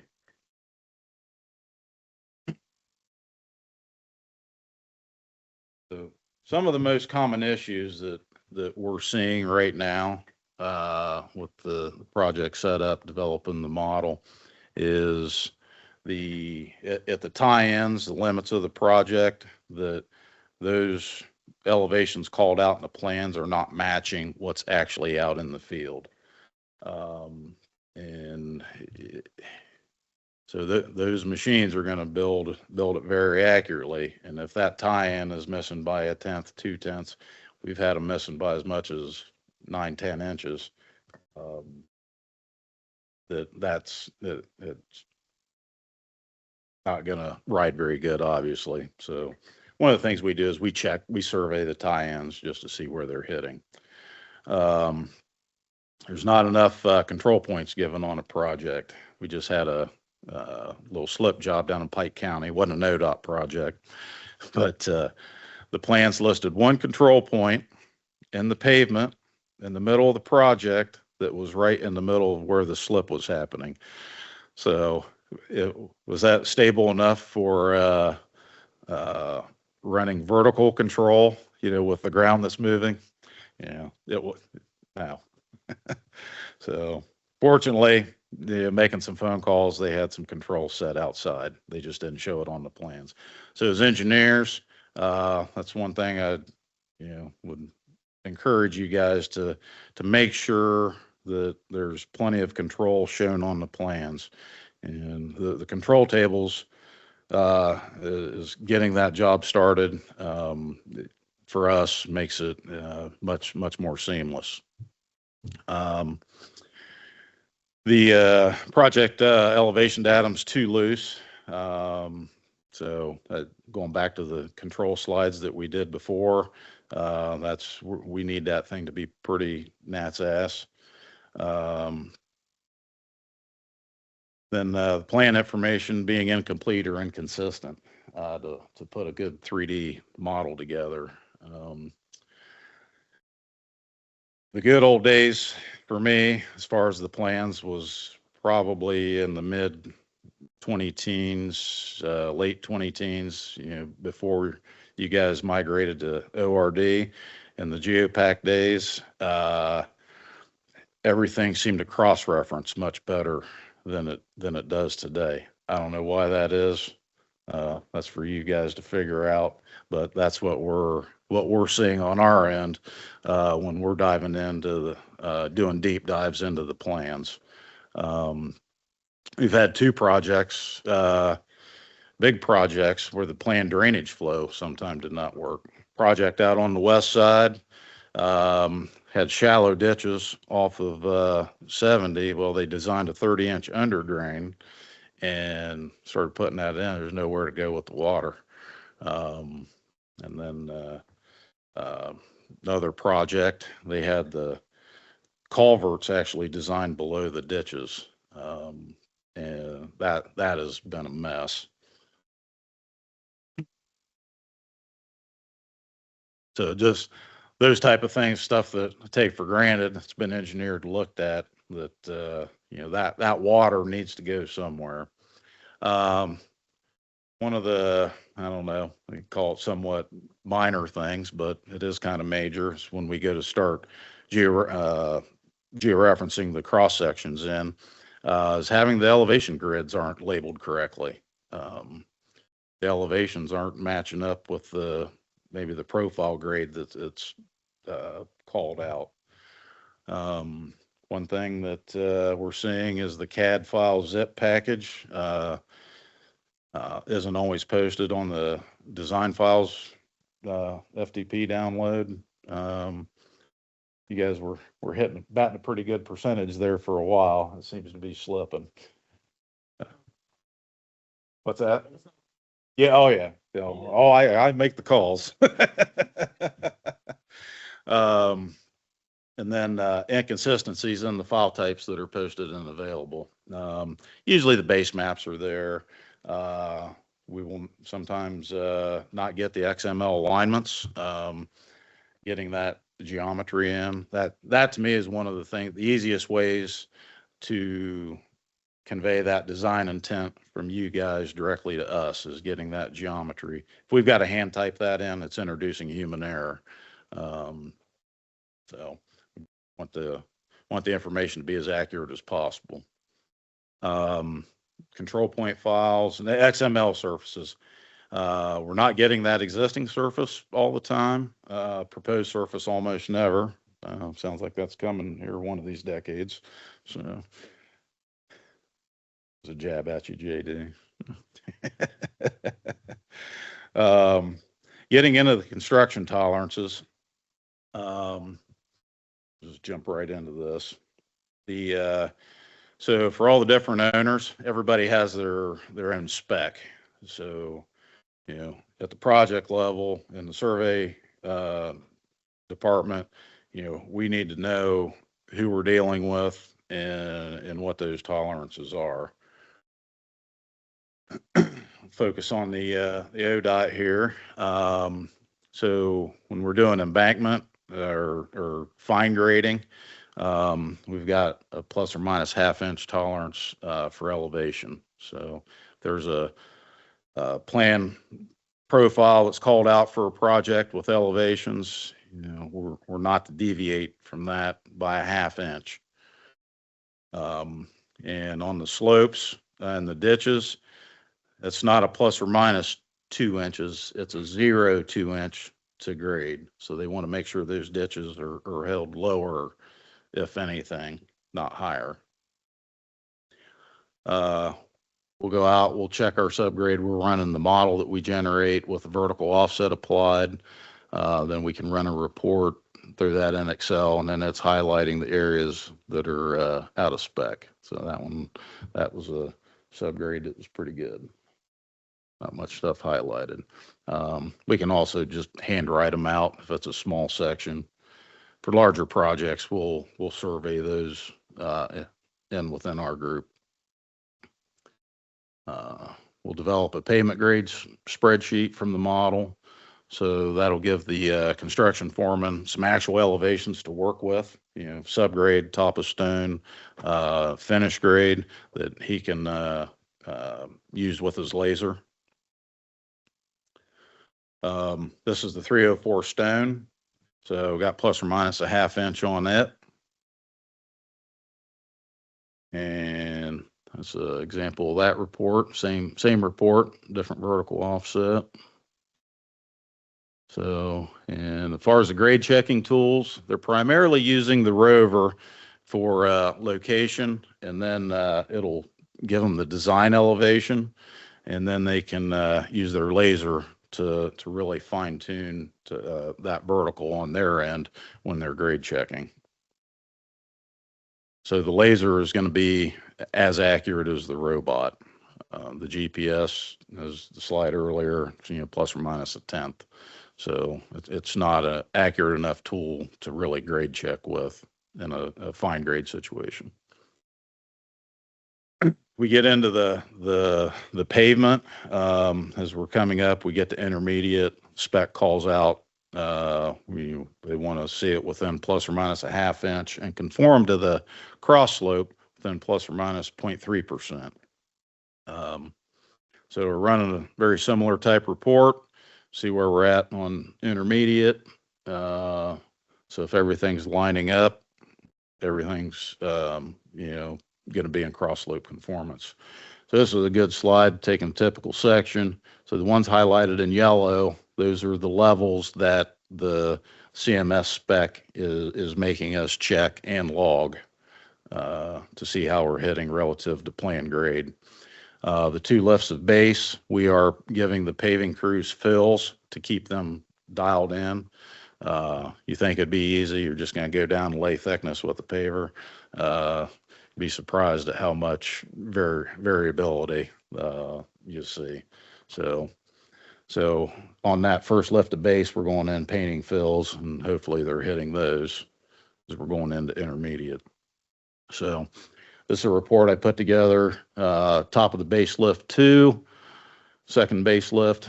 So you see we got a lot of things that are highlighted there. So looking at reading this report, we can look at trends, see how cross slope conformance is going to be, and then also the elevation conformance. Let's see. So these reports, it's also an indicator of our material yields. We as contractors, we're aiming to, for low bid. So we're wanting to be as efficient as possible and manage our material well. The cut fill marks, we're doing them every 50 foot generally, and then at the plan lane line and shoulder line locations. So what this isn't going to tell us is the IRI smoothness, because these shots are every 50 foot. And they were right at the time, but I do want to hit the smoothness real quick. We don't get this note on every project. It's normally the larger projects. It's the proposal note 420, which is smoothness for the pavement. 555 spec is for bridges. So it's based on the IRI, which is unitless measurement. It's inches per mile, and that inches is how much wheel travel a vehicle will see over that mile. So the higher the number, more wheel travel, and the rougher that road is going to be. This is an example, this is our profiler truck. So it's got 2 laser tracers. So where we're checking elevation at the plan edge lines, so this is measuring it at the wheel pass.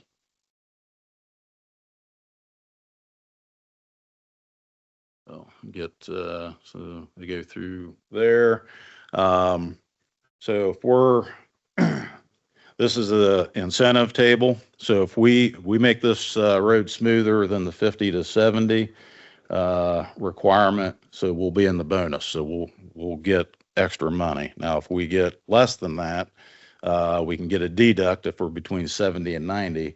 And then if we're over 90, we'll have to, it might be a remove and replace situation at our cost. So if we make corrections, we're doing that with a diamond grinder machine. It's not like your standard mill machine. It's the way it's been described to me is like a block plane. So there's really no electronics. So it's just, they're taking that machine, the grinder shears the material horizontally, where a mill machine is more downward impact. So that way the finished surface is still rideable and is not going to degrade over time. The max that we can take when we're diamond grinding is only 1/3 of the lift thickness. So if we're at a 1.5 inch intermediate, got to make a grind, the max we can take is a 1/2 inch. This is the 555 spec. There's the pay tables on it. So they got two different ones, one for bridges with end dams, one for without. One's without has a, I think what is it? 200 is the threshold IRI, where 300 puts us in the, with an end dam, 300 IRI puts us in the disincentive.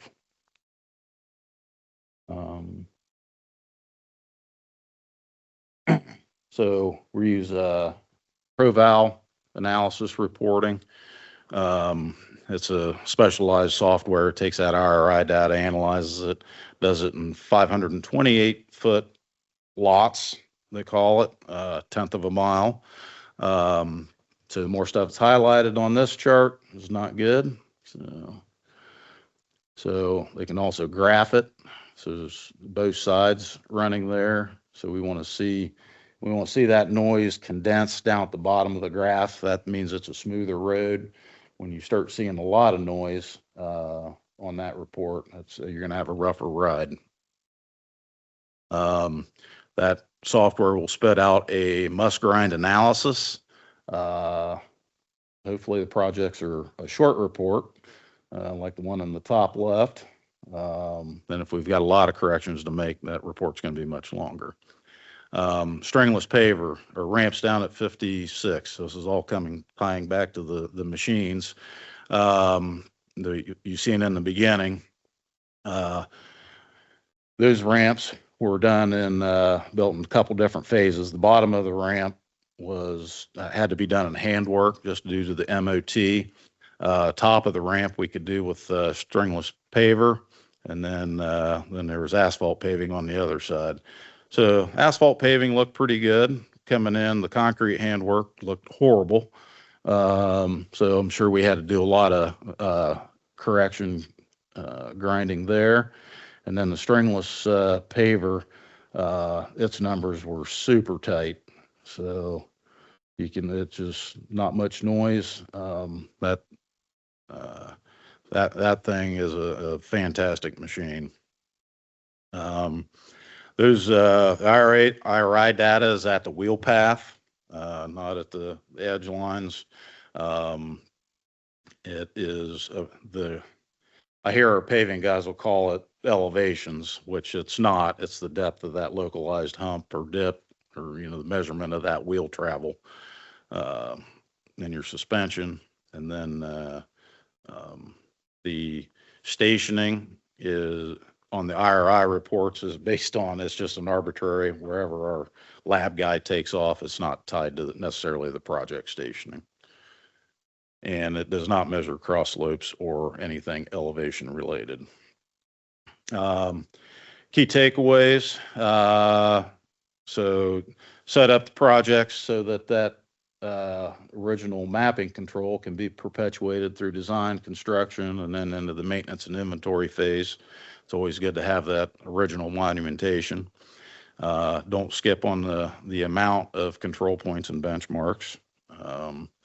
And then that tight elevation is paramount for the success of that in the 3D world. This is a very, very important slide that the machine control, we can build it wrong very accurately. So if we got garbage going into that machine is going to do exactly what it's being told to do. So that's why we put a lot of effort into the QA QC process into our models. Constructible models are not the same as the conceptual models. So going to these zoning meetings and things like that, they've got the cars and it all looks good, the trees in it. That's not a model that we're going to throw in a machine. We're applying a very large straight edge to sometimes these really small triangles. Then sometimes the construction specs are tighter than the original mapping specs. that's one thing I found very interesting as I was going through the L&D manual here over the past few months. And then building to those elevation tolerances in the spec is going to help make sure we got the proper drainage and then ultimately that smooth ride. I like the aim small, miss small mentality. That way, we chase those numbers from the bottom up that we're where we're supposed to be when we get to the top. So, and this is my last slide. So, because we don't take ourselves too serious. So we got our Muskingum 70 job in Zanesville that feels like it's going to be going on perpetually. And somebody decided to have some fun with our logo. And so Shelley and Sands Contractors got the snail and the hourglass. We'll get it done eventually. And then somebody in the comments said it'll kind of look okay. So, and then this is things hanging in my office that when things go wrong, the surveyor is the first one that gets pointed to. So now if it goes good, they're doing this. Oh yeah, it was me. So, but nope, that's all I got. Thanks for having me in. And got any questions or?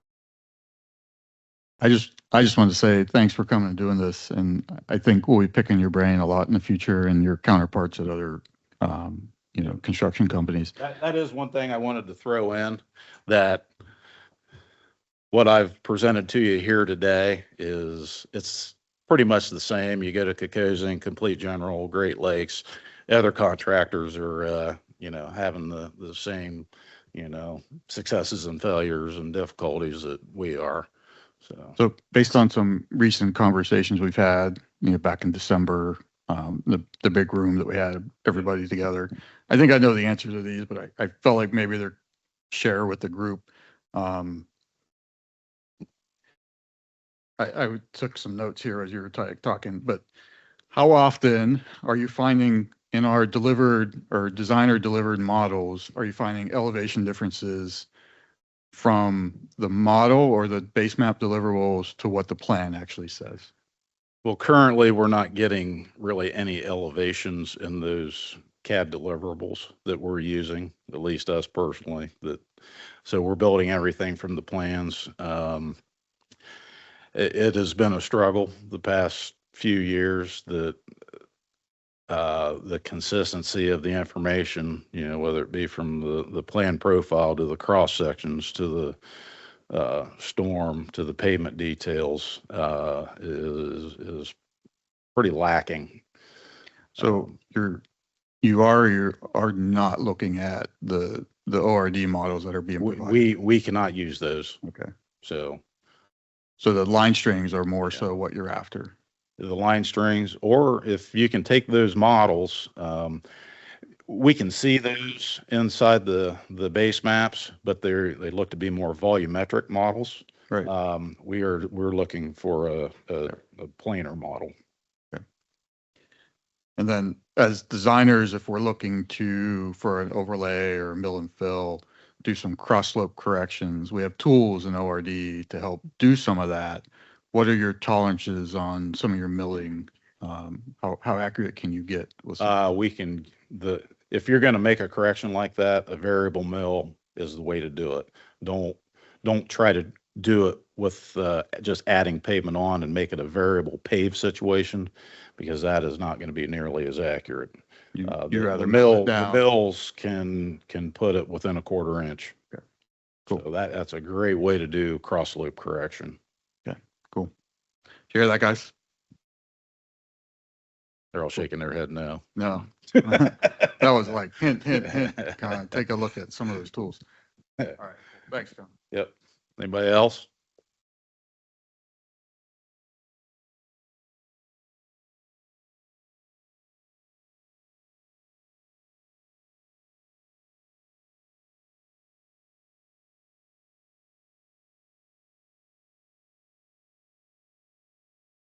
Can you give an example of when the design accuracy is, higher than the mapping accuracy?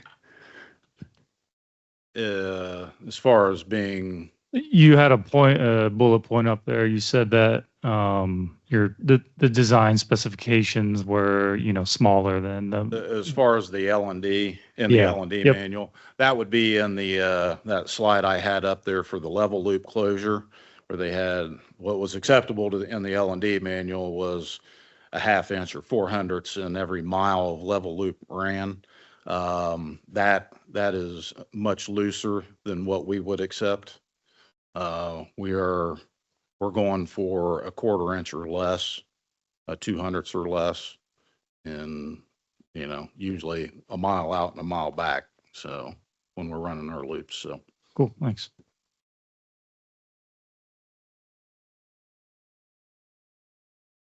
Mentioned that sorry. I've always thought you mentioned like the tie-ins of the projects, we have bad elevations. And I don't disagree with that. Yep. Because we get the survey and we haven't locked in our location. Do you think it makes sense for us to get some harder survey like when we're nearing the end of? That would help tremendously in my mind, and that's why I know you guys are only using the best data available. And this is something that probably 10, 15 years ago was a lot worse. The mapping quality was really not there. It has gotten substantially better in our current situation or current time. Now, in my opinion, you guys are putting a lot of work into putting these projects together. ODOT's, spending a lot of money, getting a good survey of what's actually there. So you guys are working with, what's in the real world and what's actually there. And that's going to go a long ways to us not having to massage, the plan information, RFIs going back and forth. Bridges is a big thing. That every bridge we get, so, contractor is responsible for existing structure verification. With today's technology, the scanning, there's no reason why that couldn't be done on the front end. As we see a lot of bridges will come in that are just maybe using the old existing plans. Then contractors don't always build it, to the plan. So having that survey of what's actually there, to me, if I was designing, that's what I would want. I'd want to make sure that thing's tying in to, its real world surroundings. So, now, how much money that's going to cost ODOT, I don't know. Getting that survey done on every job. So, and I'm talking from small to big jobs, because we model every project that comes through our department. We're building some sort of model for it. So, I have one more. Do you see any difference with like LiDAR? We're using, more LiDAR as opposed to hard survey of things. I guess what kind of LiDAR? I don't know. Sometimes So there's, you got the high altitude or higher altitude aerial LiDAR. It's been our experience that's when the tie-ins, do not hit that well. Mm-hmm. The LiDAR drones that are out there now with our DJI, we can get within a 1/4 inch on pavements with it. That thing does a fantastic job. The terrestrial scanners, those things are fantastic. But for those to be accurate, you have to have good control too. So if you're scanning something from different angles, you want that to all be stitched together. If you're seeing, if your control is maybe not hitting within a 1/2 inch to an inch, you're going to see a lot of noise and scatter in that final scan as it's coming in. That point cloud's coming in from different angles. Then the mobile mapping, that's pretty tricky technology. It's very specialized with what we just use it mainly on the pavements. And we just upgraded our scanner last year, which we're seeing better results than the last one we had. The last one was just GPS GLONASS. And we would get into a big cut, or if you had high wall or some canopy beside it, the signal would degrade and we'd start seeing noise in that point cloud. With the new one we got, it's all constellation, so we're seeing a lot more satellites in those, tougher situations, and it's doing a much better job.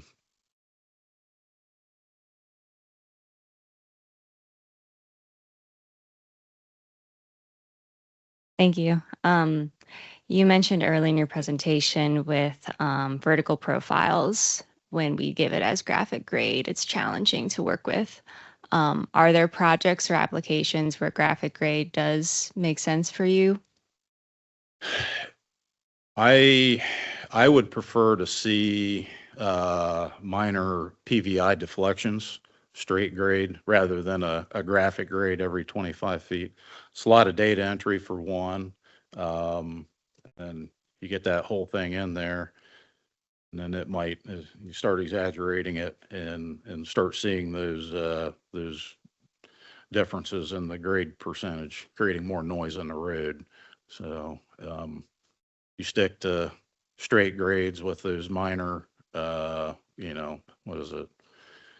I just seen a table. Was it a 0.2% or 0.5% deflections before you need a vertical curve? That would like to see those stretched out. So. Okay, thank you. Yep. Oh, yeah, Tom, JD. Oh, we're a little over, but it's all right. It's good conversation. Anybody else? Hit question on the chat, and then we'll probably break. Okay. So what is the contractor's perspective on ODOT's initiative to move towards a model-based delivery? Would it be cheaper, faster, or help construct a better product? That's a loaded question. It is a loaded.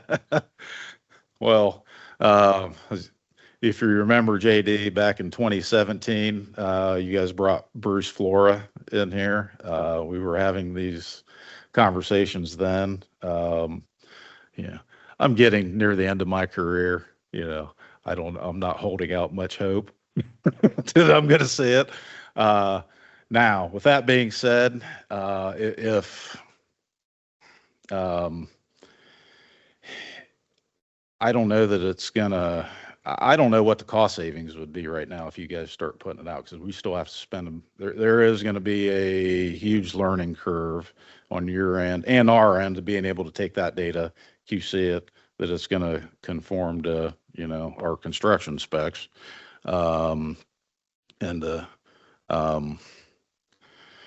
Yeah, I So the really answer don't have a the good answer answer for that question. Yes, is what I heard. Yes. No, and in all reality, it will be better to transfer that data digitally to you as long Yes. as it is Yeah. accurate and consumable. I Yeah. think that's the main thing. And I really struggle with the concept of getting away from a plan profile cross-section type format. And it's not so much, and everybody has a computer in here.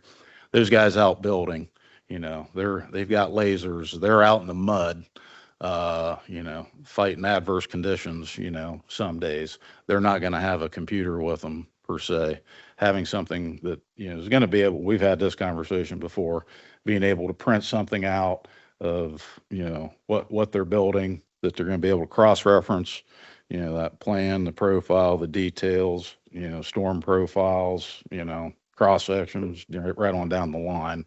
That when you guys are designing the plans, that's your end user. So you keep those guys in mind, those builders out there. So that's my group. We are in 100% support role for those guys. My career, I've been blessed and fortunate enough to come up on that building end, and it has made me a much better engineer when I do have to do that. One more back here, JD. When you had that 3D model up that had the holes, Yes. I guess my question is so for the eventuality of using a 3D model, there can be absolutely no holes in anywhere. No, that is gonna have to be a nice, clean, let me go find that here. So like even a half-inch imperfection or a hole is going to make the whole thing kind of, I guess is what I was curious. Yeah, it's going to have to be much tighter tolerances everywhere. Yeah. So I think there will be more effort on modeling and So, I'll let him answer. this, right here, very north side slopes, pavement next to it. That is gonna be a nightmare to, for a contractor to use. There's no way I would ever send that out to a machine. So with this model, yeah, let's look at that one.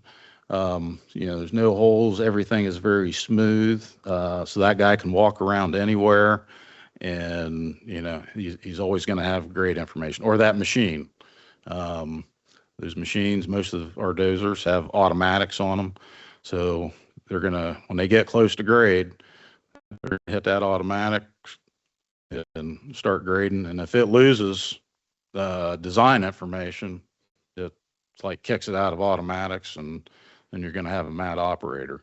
So the reason contractors have moved to this technology, it is a very sizable upfront investment, but we are 2 to 3 times, sometimes even 4 times more productive and efficient using this in the field. We don't need 2, 3 people on the ground grade checking. It's all in the machine. The operators, able to make decisions, kind of much quicker than say they did 20, 30 years ago. So yeah, if you guys are spitting out models, it has to be clean and complete. And a giant composite model is preferable.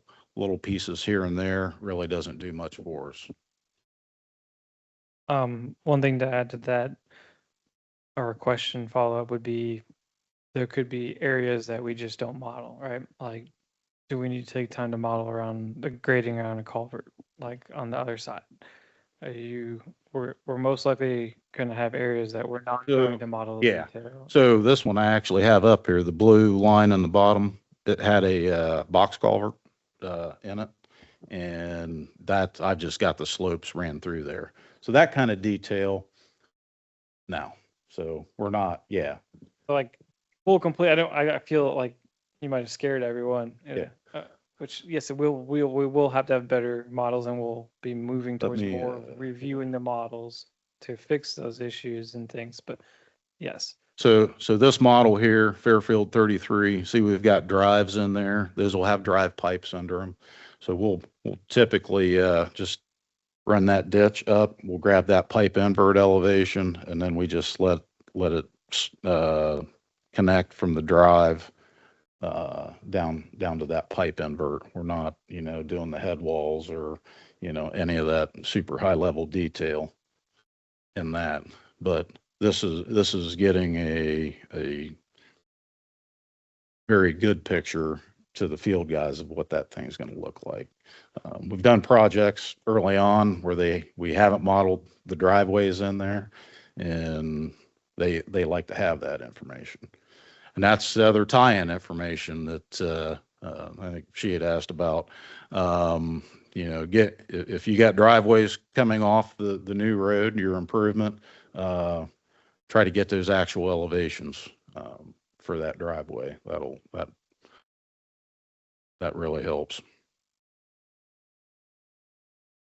Okay. I would love to keep this conversation going, but let's move on. Let's take a break. Let's come back 11:10. So and we'll get started back up, but I feel like there's more conversations to be had here. Not be opposed to coming back for a discussion. Well, yes. Thanks. I wanted to do like a round table, but Oh. it kind of fell short. So Yeah. Can, now that I've got this put together.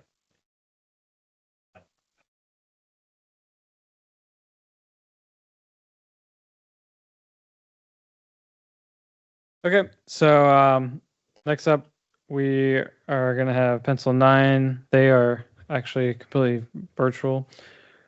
So we got their screen shared, and you should hear them talk. So you can just pretend like they're standing up here. But it's Pencil 9. They're gonna go over some of their products, Harmony and Cloud 9, I believe. So I forget who was starting the presentation, but I'll hand it over to you guys. Okay, perfect. That sounds great. And do you hear us okay there? Awesome. Okay. Thanks so much, guys. And I hopefully see in the screen as well. Is that right? Another thumbs up. Okay, good. Yep. Okay, great, guys. Well, yes. So, hello, I'm Tim Rexine. I'm one of the co-founders of Pencil 9. Also have J.R. Smith and Dave with us today as well from the team. So, thanks for being here, guys. And thank you guys so much. I mean, we really want to thank, Beth Easterday. We worked with Beth there to get connected, and the Ohio DOT statewide CAD users group. Thank you guys. And Rachel and John, thanks for coordinating with us to have us be on the session, and then especially virtually. And hopefully that didn't seem too bad. I mean, that was kind of smooth. We're off and running. So thank you guys so much. Let's see. So yeah, today I think you saw on the agenda that there's a couple of software products, maybe a demo. We thought we'd do a little bit more, right? We'll kind of just help folks know a little bit more about Pencil 9. Certainly some of the product offerings that we have.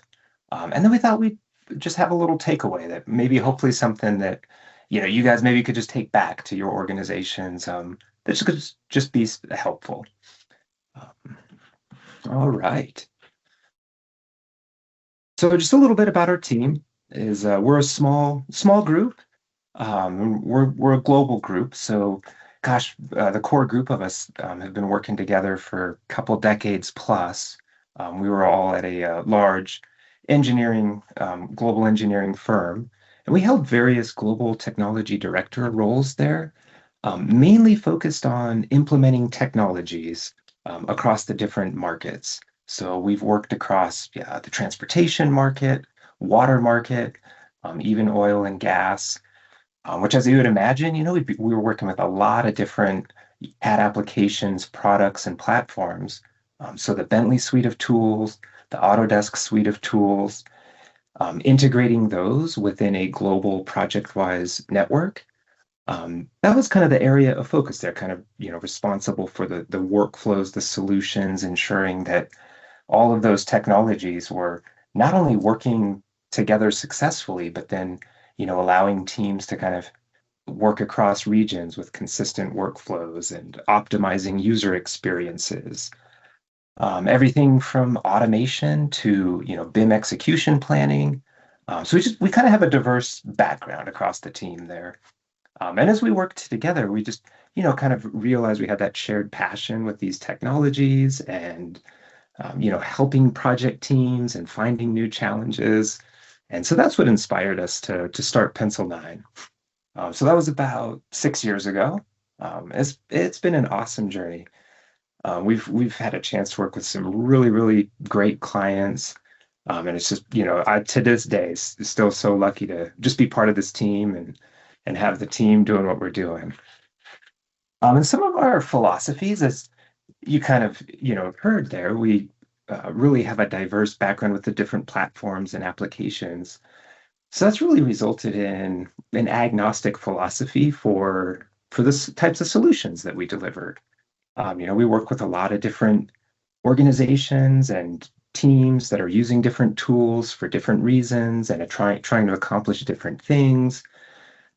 There's often not a one size fits all solution for everything, and that's what we love doing. Is just kind of figuring out what an organization's challenges and goals are around their technology, their digital delivery technology goals. and helping them accomplish those. Yeah, and I guess some of the other philosophies is I kind of think back even through my career, being at various technology conferences and sessions. And I think sometimes there's an element of, oh, wow, okay, I mean, you're being presented these amazing technologies, and sometimes you feel behind. Sometimes you're not sure, well, gosh, how can I go back and implement that at my organization? We don't have resources or time or even know how to get started. Those are some of the things that really inspired us to create Pencil 9. And even today, we've been at recent conferences and trade shows, and I hear folks mention that they feel a little overwhelmed or they feel behind. So that's where we really come in and try to help out. I mean, that's kind of what we're about. And I will also share that all of the clients that we've had the opportunity to work with, no matter how small they are or what they're trying to achieve or how behind they might feel, we've learned something from every one of them. So we love that, right? We're always learning as well on this journey. And I just, kind of maybe that's a little motivation too, just because I know folks kind of do sometimes get a little bit discouraged about some of this stuff. So we do have two kind of main areas that we focus on. So we have professional services.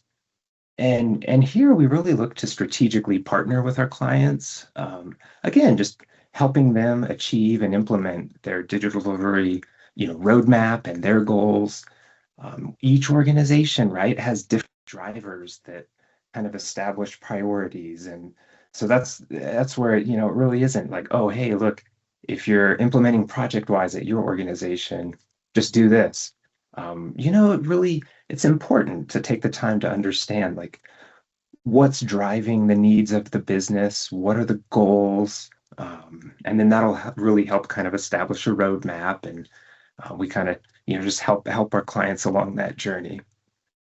And our professional services is sometimes we are partnering with large organizations just to kind of supplement some technologies, maybe some automation on top of the systems that they already have in place, or we'll work with organizations that are just kind of taking some big steps themselves, like such as implementing ProjectWise within their organization. And then we also do have some software solutions, which will definitely take you guys through that today. That was what was on the agenda there. And these were really born from just, over our careers and working with different teams and organizations, just finding and seeing some consistent challenges and problems. That's what's really kind of inspired the different software solutions that we've developed. And we'll take you guys through some of that. And before I do, so as we've kind of been on our journey so far, working with all these different clients, I wanted to just share kind of a concept with everyone. And hopefully you find this maybe a little bit helpful. It's just an interesting topic and maybe a good takeaway. But it's the concept of a minimum viable product. So you might be familiar with this term. It's nothing groundbreaking or crazy, but it's just the idea of, okay, if you have a goal to achieve, whether it's upgrading to a new version of software or rolling out a new standard or implementing ProjectWise is another good example. But those are all a technology goal. And if you kind of have that concept of, okay, here's what we would like to accomplish or do, that end state. If you really take a step back and try to break that down into smaller pieces that can allow you to take steps towards that end goal, and each step along the way, if you think of it from the perspective of a minimum viable product, this can just allow you to right size how much you're kind of trying to accomplish at one time, right? Because in the real world, you probably don't have full-time resources to focus on a technology goal. So you want to consider that, right? Oh, okay, well, if I don't, then how can I just at least get some momentum here? So it's really interesting. So, at kind of the core, not an official definition by any means, but if you just kind of think of an MVP as the first usable version of a solution. And so this doesn't have to be by any means a software solution. It can just be any, kind of solution that you're looking to implement. So just how can we just achieve kind of the minimum to prove that that's working and we're taking a step forward, get some value, get some feedback, and then take next steps. So it's just, we found it to be a really, really useful concept that again sounds simple, but when you talk about something and hey, let's add a new feature to one of our software products, what we think might be the minimum viable product of that feature, as we talk about it amongst the team, we might realize, well, wait, we can actually break that down a little bit smaller, a little easier to achieve, get that out there, and the community is getting value from that. And then we can, the next release, we can enhance that further. And oftentimes what we'll learn is that when the community has the chance to experience that 1.0 of that feature, if you will, the feedback we get actually maybe changes course a little bit, where it's like, well, okay, wait, actually, that's a great feature, but now they're feeling like if it kind of did this, that would even be better. And maybe that was a little bit different than what we were envisioning.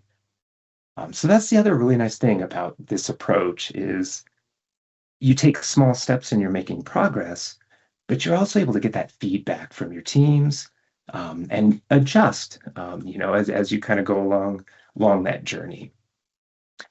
Just to, kind of maybe to share an example that might resonate is, we've worked with organizations to implement ProjectWise within their organizations where, they work in ProjectWise, maybe hosted by DOTs, et cetera, but they've not really, set up their own implementation where they host their own projects. So if we take this concept to that, you might say, all right, well, what's the minimum viable product for that? And maybe it's, hey, let's create a basic project environment where our teams can come in and work and it's integrated with, open roads and MicroStation, and they can kind of do what they need to do, but we won't really have any fancy bells or whistles yet. And that could be a great MVP. But then it's interesting, if you look at that a little closer, you could say, well, maybe how about the MVP is just to get our Bentley cloud hosted data source up and running and have our ProjectWise administrator be able to connect to it successfully. And it's like, then that's a smaller step. And as you go through that, you'll probably run into things that you weren't expecting, licensing, or how are you going to create your deployment packages, things like that. So it really just allows you to kind of take those small steps at a time. So anyways, just thought that'd be maybe a helpful tidbit to share. Just an interesting concept that you could potentially apply to some of the goals that you guys have.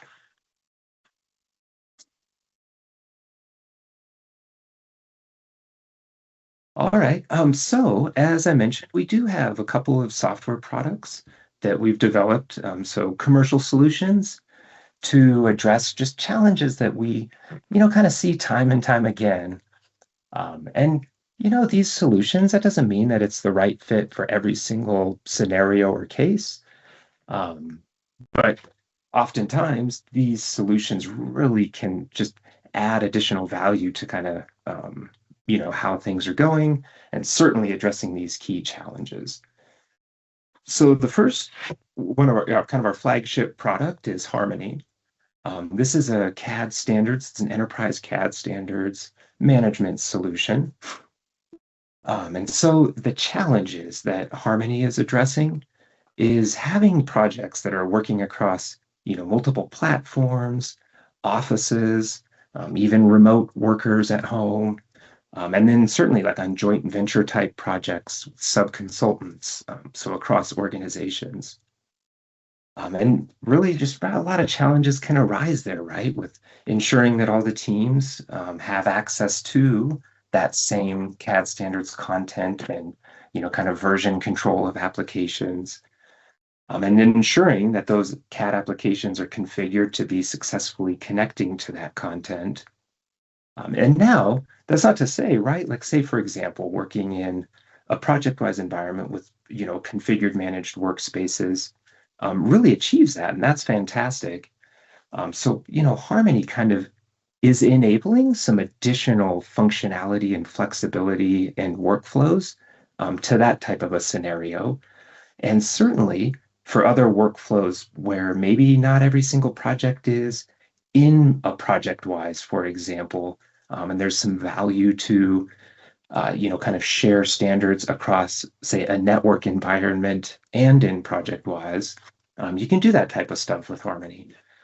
So the two main things about Harmony, and hopefully, because we definitely want to be respectful of time. That was one thing I didn't want to scare anyone at the beginning, is we won't cut into lunch because I think we're right before lunch. So we'll make sure we keep an eye on time, but I think we'll be good. Like we'll be able to kind of get through all this and show you a little bit of Harmony as well, I believe, but also without making you late for lunch. So yeah, the two main things that Harmony does is one, it can dynamically configure various CAD applications. So again, whether that's the Bentley suite of tools or Autodesk suite of tools, Harmony can dynamically configure those. So whether it's workspaces on the Bentley side or user profile type content on the Autodesk side, to then be connected to the correct standards for any given project. So I'm not sure about you guys, but we know a lot of people, it's like during a given day, they're working on multiple projects, potentially for multiple different clients, maybe in different applications. And that's where Harmony really starts to shine and thrive, is kind of just automatically configuring things on the fly to make sure that everyone's always working on the right stuff for that project. Also, kind of underneath that is Harmony automates the delivery of the content, so of the standards content. Standards content is super flexible. Really, it's not limited to any certain type of content. So yeah, like workspace content. We see teams use Harmony to manage engineering analysis content. Even with Revit, you can kind of deliver Dynamo scripts. I mean, just kind of anything you could think of can make up a data set of standards. And so Harmony will ensure that anyone working on a project always has the most current and up-to-date content for that project, as well as then dynamically configuring your application to be connected to that. Harmony's, it's pretty lightweight, so it's a desktop install, but it doesn't really require any kind of back-end IT configurations. Even if it's being used in systems like ProjectWise, there's no ProjectWise administrator settings or configurations to enable Harmony, which make it really nice. It's very lightweight, super powerful, but just kind of overlays into your kind of current environment, just to kind of enable and allow all this automation. So just kind of, in 3 simple steps, how Harmony would be implemented to, say, automate a project is really Harmony just needs to know about the standards that you're wanting it to automate and manage. So the nice thing here, and an important takeaway, is that doesn't mean that you upload your standards to Harmony or to Pencil 9. You manage your standards the way that you do today, and that's a very flexible kind of concept. Those standards can be in ProjectWise, whether they're workspace content or Autodesk standards stored there. The standards could be in a network location or even in a cloud repository. So that, they're very flexible where it makes sense. Because again, we've worked with so many organizations and there's just different needs and goals. So we really try to create something that's flexible here and quite innovative. So really, all Harmony needs to know is where are the standards that you would like it to automate? And then in order to automate a project, We have what's called a Harmony playlist, and that's an output from the Harmony application, and that is just placed into a project, and Harmony will automatically start doing everything we just talked about there. So one last thing on Harmony. This is just an example of an innovative workflow that can be achieved with Harmony. So it's kind of a different mindset, but with that concept of having the flexibility to really place your standards in any location that, feels like the most productive for you, you can store your standards content in a cloud repository. So say a Microsoft Azure container, and then Harmony can be used to automate that data set into the various platforms we've talked about. So yeah, it can automate into the Bentley ProjectWise platform, Autodesk Forma, or maybe still more known as Autodesk Construction Cloud, and network environments. And that really opens up some doors there. If you maybe just kind of start thinking about the flexibility that you could have there. We've also really, our clients that are kind of using this workflow really, really recognize, the flexibility and how quick that is to get that content to your project teams. The other really nice thing here, guys, is that to use Harmony, it doesn't require rebuilding or overhauling how you're managing and organizing your standards today. I think we'll have a chance to just show you one of the DOT example ones, for example. And to automate that with Harmony, we don't restructure. You don't have to do anything different to how you would build and create your managed workspace content. Harmony will just kind of automate that in place. So it's just pretty flexible that way.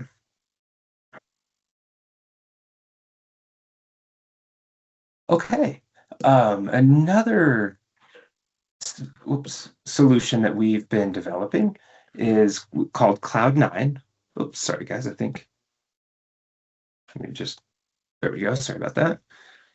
Hey, good news is this is the last slide. So we've been developing Cloud9, and this is a cloud platform, so hence Cloud9. And the purpose of this, the goal here is to automate tasks across these different platforms. So Autodesk Forma and Bentley ProjectWise, any project, right, has these common activities again and again that we just, see as opportunities to really, really help streamline workflows within organizations. So, provisioning new projects, managing users and access to those projects, and generating reports are just some of the kind of, common tasks that are happening on pretty much all of your projects or all projects. And what Cloud9 is doing is automating those tasks. So kind of the concept here is that the automation of those tasks is happening in, Pencil9's cloud-hosted environment, which then really opens up quite a bit of flexibility in how are those tasks triggered. And so what you see on the screen here is a sample front-end web app access point to be able to do those types of tasks from a web interface. So a couple really cool things there is, of course, with it being like a web interface, you have mobility. So you can, access this from a mobile phone or tablet and do these activities with, the Cloud9 backend providing the heavy lifting.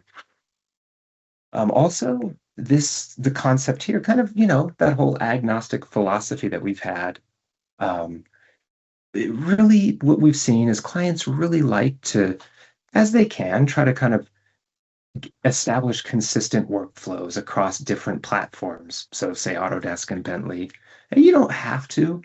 I think I've kind of mentioned a lot that these tools and solutions support both Autodesk and Bentley, but that doesn't mean they'd only bring value if you're using both.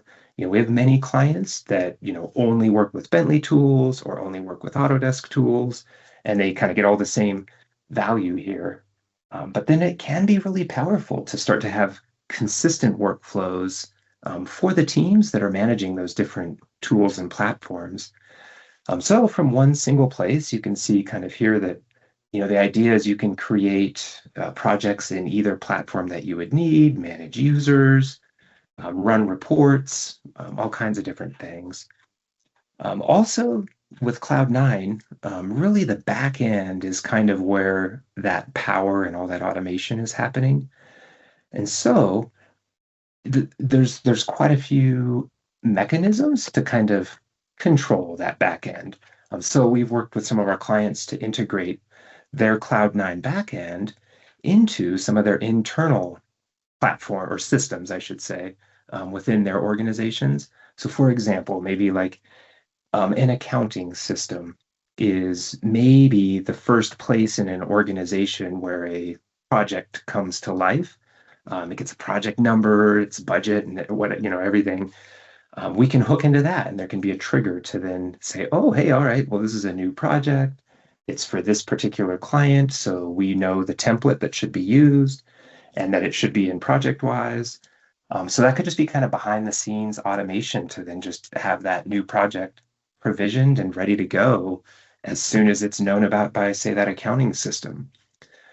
So there's some pretty powerful things there. Now, I think as far as kind of Cloud9 and demoing, I think that really, we'll just kind of talk through that just as we did, just to kind of share that functionality and the concepts. But I do think we've got a little bit of time, and maybe we can kind of do a little bit of a demo so you guys have a chance to see Harmony, because I know we kind of went fast through a lot of this, guys. And so before we jump over to that, I just want to, just mention again, thank everyone for having us, part of the session today. We really appreciate that. And if anything's sounding interesting, or if you'd like to learn anything additional about anything we've talked about, pretty easy to get in touch with. You can certainly email us at info@pencil9.com. If you visit our website, we kind of got everything there. And if you're interested, we have white papers that really help kind of communicate, say, the challenges that these software solutions are addressing. And there's some ROI metrics and things of that nature in there. So we have all that information. Kind of didn't want to go too heavy today, but just wanted you guys to make sure that that we've got all that. And we like Harmony is very easy and quick to get started with, but also it's sometimes helpful to kind of have a discovery call so we can just learn more about where are your challenges and what are some of your specific things that you're kind of stuck on or trying to achieve. Then we can really help kind of tailor and really guide, the implementation of a tool like that to really bring you value. So we're always happy to connect and just, learn more and see if these types of things might be a good fit for anything you guys are doing. So with that, we'll have some time for questions too, guys. But I think we're doing pretty good on time. And if J.R. Smith, I believe, is on as well, and perhaps a presenter, maybe J.R., you could just take us through just a quick workflow or two of Harmony. Absolutely. I can share here now. Okay, cool, guys. I'll stop sharing.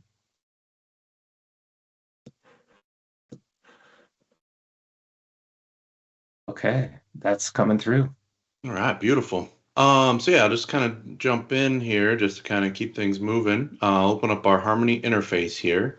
As you can see here, we basically have an available screen. And our available screen, this kind of shows within your organization. Everybody, you would have your own individual organization code that you can then develop standards right across your organization.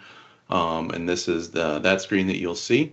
We have a downloaded screen. We kind of think of this as more of like a favorites or like a most recent used area. So currently in our downloaded screen, you'll see a difference between available and this is I currently just have this PennDOT 7.1, which is their current version that they have.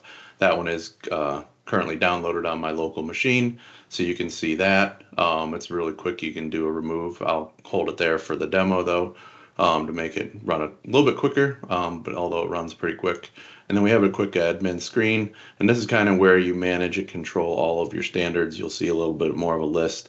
We have some work in progress and some checking type status standards here, and this is where the admins of your standards can control all that. So just to kind of show real quick too, up here at the top, this is where we can select our standard. We would set a standard. If you have some updates, you can just do a refresh of your catalog, and it just kind of would basically check that out. You'll notice here that there's no active application set. However, once I come in here, I'm going to set this PennDOT standard. You see a Harmony dialog box coming up here. It's basically validating that all of that content that you have for your standard has been delivered to your local drive, or wherever you want to deliver it. You have that option. We just find that delivering the content to a local C drive gives the users the best experience with performance and everything. So I say okay here, and now if we look up here, we notice that the application is being set. And for this one here, you can actually set multiple, or you can just have a single application to be available. In this case here, you were able to, they do Open Roads Designer and Modeler, and then just some standard MicroStation options as well to open files. So in this case, I'll just keep the Open Roads Designer. You just hit your little rocket here. It'll launch your application, validate your standard, and open it up.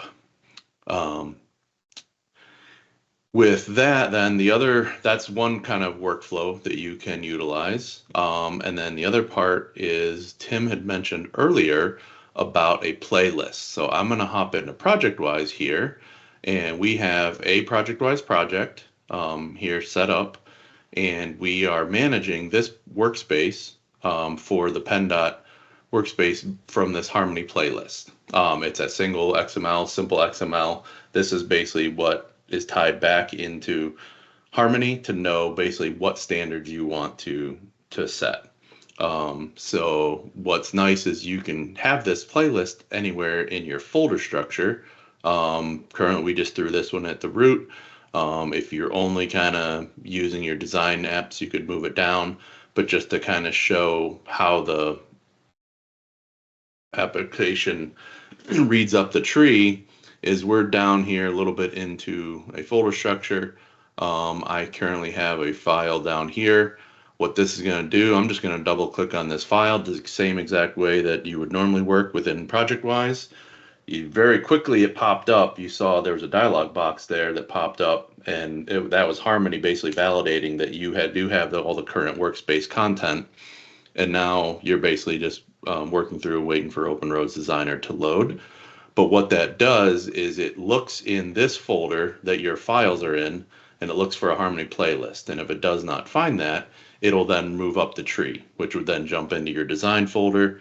And it just looks through the parent folders. There's no playlist here. And once it reads up to here, it would then trigger this one. If you could have multiple playlists in a project, we've had some of our clients that are managing Autodesk and Bentley in here, and they have an Autodesk area and a Bentley area, and so just the Autodesk stuff gets delivered from one, and Bentley can be delivered with the other, or you can combine both Autodesk and Bentley to be managed at the same time. There's extreme flexibility with Harmony in that regard. And I think I would just add in here too, guys. So the standard that JR is working with here, when the first workflow that he shared, where we were outside of ProjectWise, notice that's actually stored in a Microsoft Azure container. So then when we make a playlist of that standard, and that's what's now been processed in ProjectWise, it's the exact same data set. So that same data set is, automating into your project if you were working on a network environment or into ProjectWise. And the data set itself is actually stored in Azure in this example. Yeah, thanks, JR. Sorry. Mm-hmm. And I think that's just kind of, I think our goal there, right, guys, is just to share that flexibility of, whoa, okay, that could be some very interesting kind of workflows and dynamics.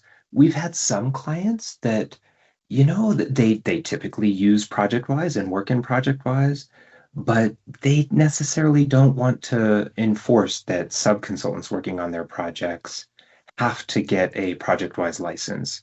So it could just be an example, right, of where you might be, ooh, this would be cool because if we move that standard data set, the workspace in this case, and by the way, that workspace, as JR mentioned, was just downloaded directly as is, as delivered by PennDOT. It didn't have to be reconfigured or adjusted or anything. Just a couple of easy, quick settings. There's a Harmony administrator interface that allows you to just kind of automate a standard workspace like that. But if that workspace is stored in, say, an Azure container like that, well, you could now say, well, okay, I mean, hey, if these sub-consultants, as long as they're using the workspace, they can use our playlist, which allows them to not, they don't have to get a Harmony license in that example, and they can work on a hosted project of yours, without having to get a license. This is one of the kind of use cases that we've seen some of our clients really like. I think it's usually a little anticlimactic, but I think everything's loaded up right there, the workspace and workset. I think and just to mention, you guys might be wondering, okay, hey, outside of ProjectWise, what was really happening there where, you would launch the application from that rocket launcher that JR showed us. So what happens is you're outside of ProjectWise, so it would open the application. And what's really cool is it's been dynamically configured so that the only workspace you would be able to select would be that PennDOT one in this case, just to have that set. And then your work set, you would have control of that, right? You would kind of still need to connect into the work set if you were outside of ProjectWise. So just wanted to clarify some of that. Thanks, JR. Mm-hmm. So I think, guys, that was cool on time wise because we were hoping to at least get a chance to show you a little bit, of Harmony. I think we've got about 10 minutes before lunch break. Not that we have to use all that time, but if anyone has any questions or would like to kind of, we could definitely talk through things now. Or like I mentioned, feel free to kind of just reach out or check out the website too to learn any more. But we did want to leave a little bit of time in case there were some questions. And I don't know how that works. Maybe it is a little tricky virtually too. So that is, no worries. And we definitely want to thank everyone. I'll kind of just pause and just maybe see if someone does have some questions. I don't know if there was anything in the chat or anything either. I didn't Right see anything in now, the chat. yeah, right now it doesn't look like there's anything in the chat or in person. Okay. All right. Well, hey, maybe lunch break can start 7 minutes earlier, huh?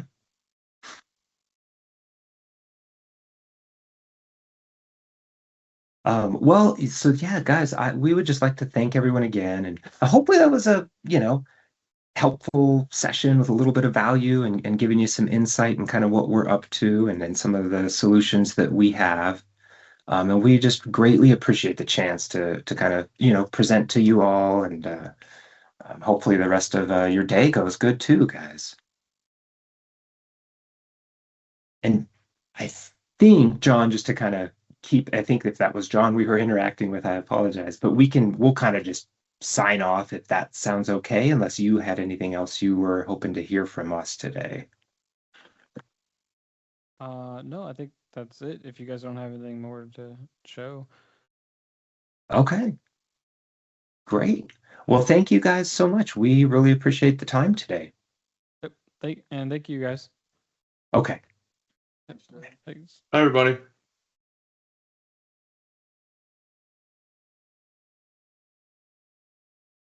All right. So we went from being behind schedule well, I guess we had to shift some things around the schedule, but I think we will just break early for lunch and we'll start back up around 1 o'clock. Sound good?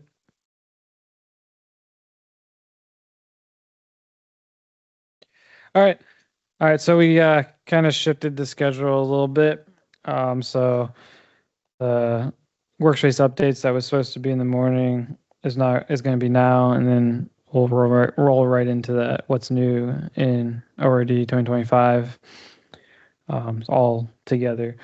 So Josh is going to do that. So he's got some important announcements to make with the workspace updates. All right. Thanks everyone for being here. So first off today, this has been a closely guarded secret for a while now. As mentioned earlier, we are not moving to Open Roads 2024 for other reasons as well. Yeah, and 25. Yeah, we're not moving to 25.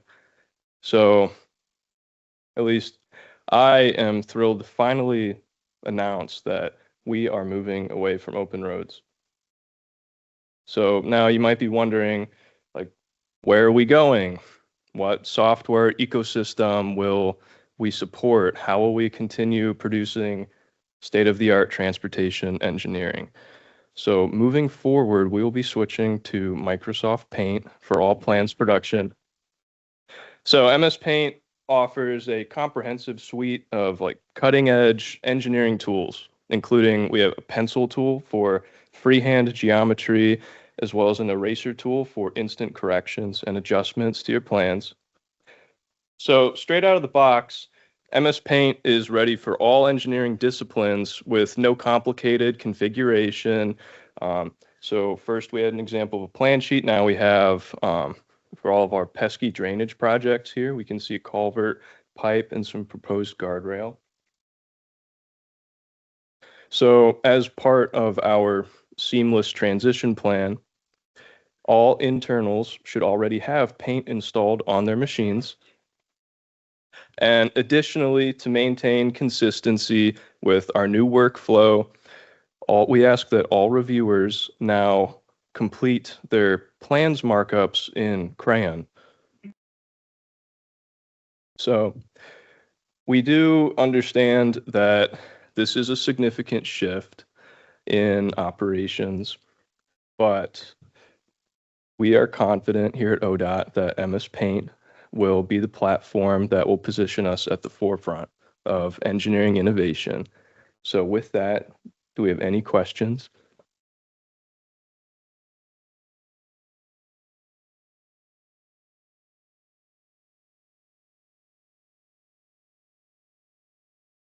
All right. All right. Can you believe we pay this guy?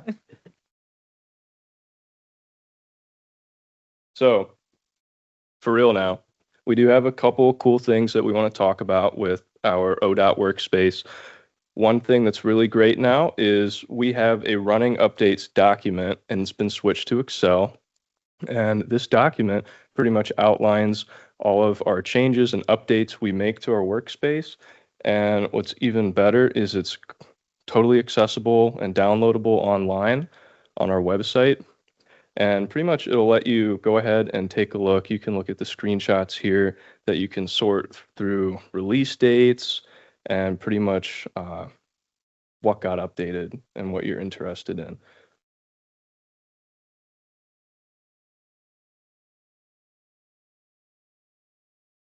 And then just a couple mentions for more major application updates.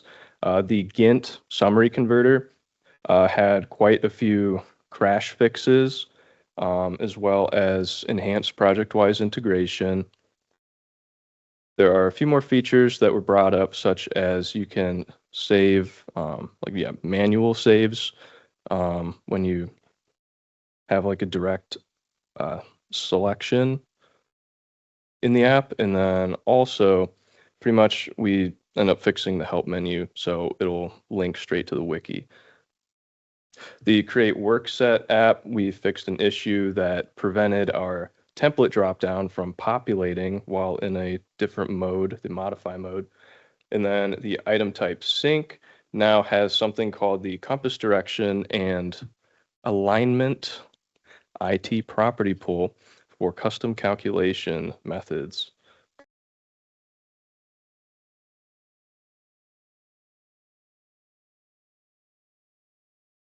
Then a couple quick documentation updates. We updated documentation for our Create Workset and Item Type Sync apps. And we also have a little bit of new documentation for the GINT Summary Converter.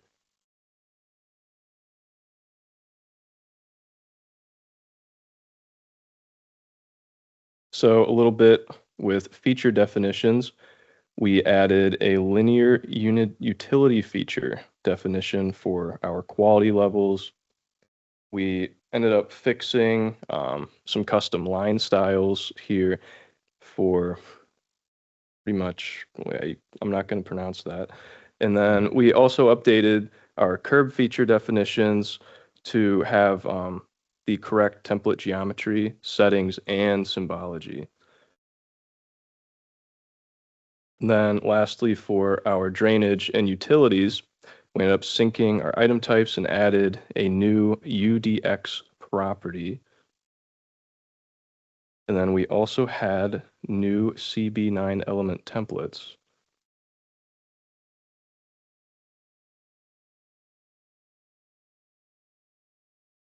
So just a couple of small things with our text styles and labeling updates. We pretty much just changed a little drainage text favorite to have a period after station. And then we added a couple new profile-based text favorites and synced our item type library across all of our DGN library files.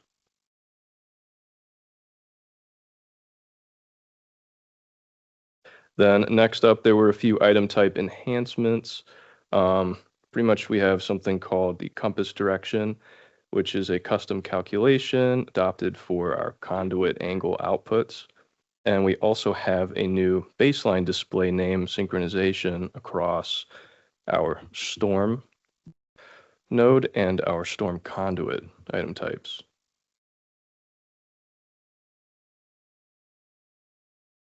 So then, as mentioned, so we added new CB9 cells, and we have the left, right, and sag for them. And then once again, the item type library is now synced, and we added a baseline display name UDX property. We also added the utility and graphical filter updates, and drainage structure details, or the report for it now uses our new baseline display name item type property, which should improve clarity.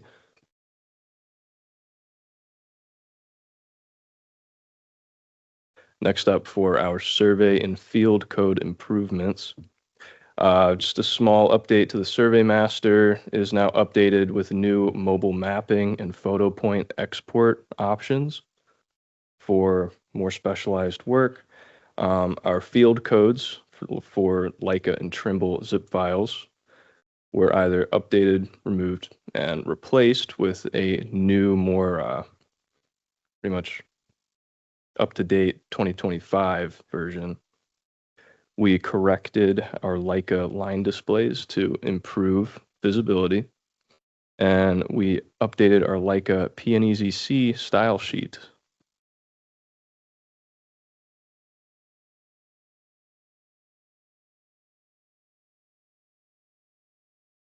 Next up, we have a few updates to the template library and modeling. So our default template is set to OhioDOT for all new projects.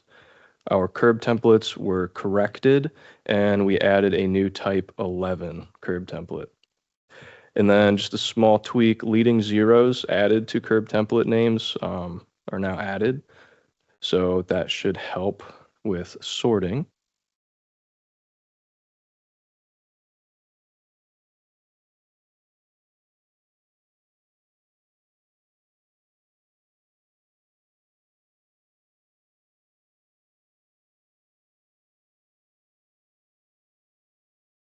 And then last up for our workset template updates, we pretty much, oh yeah, so there that is.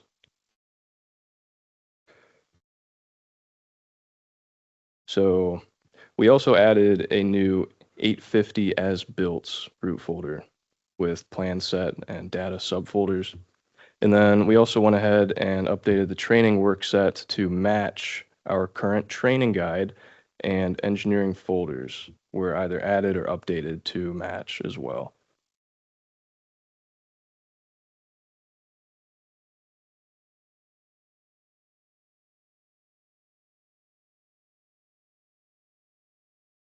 All right. So even though we are not moving to OhioDOT 2025, we still wanted to kind of talk about it and highlight some of the cool new features that were brought in because they will be there for 2026. So some of the key takeaways from all of Bentley's patch notes is pretty much to just know that there were major updates across OpenSite, OpenRoads, and OpenRail Designer. And the focus areas for this release were performance, the geometry tools, drawing production, drainage especially, and expanded GIS enhancements. And then another thing to take note of is that Bing Maps has been replaced. So now we have Google Maps.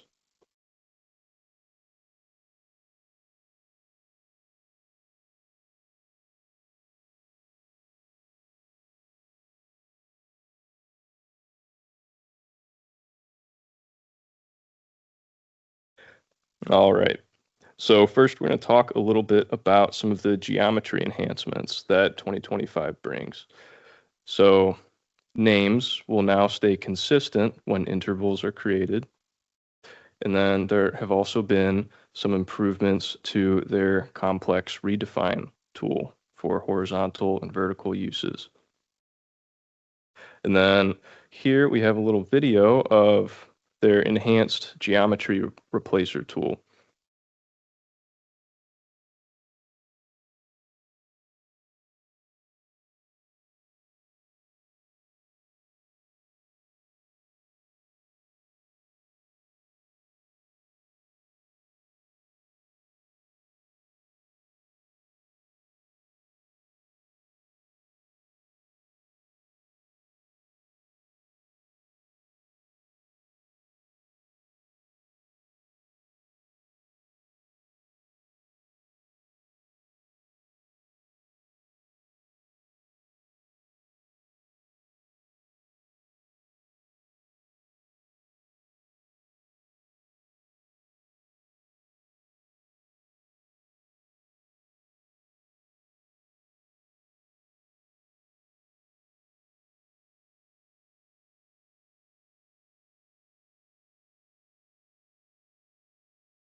Then next up, they also improved their equal space points tool. So now this tool will allow you to place individual and then editable objects. So, and they can also have unique names and features as shown here.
All right.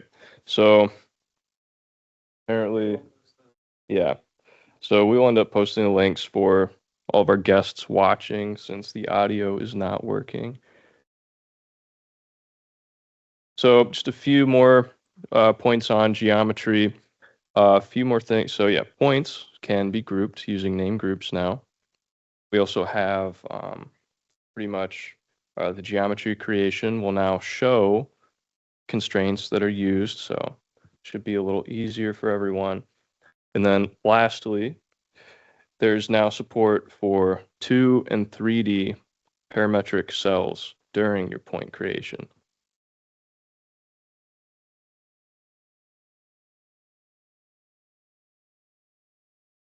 So then next up, to talk a little bit about drawing production and annotation, there is now a new AI-powered label organizer. So we have a quick little video here. You can still watch if you don't have audio, but you can just kind of take a look and see it in action.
All right, a few more points. So bulk annotations now support leaders and text frames.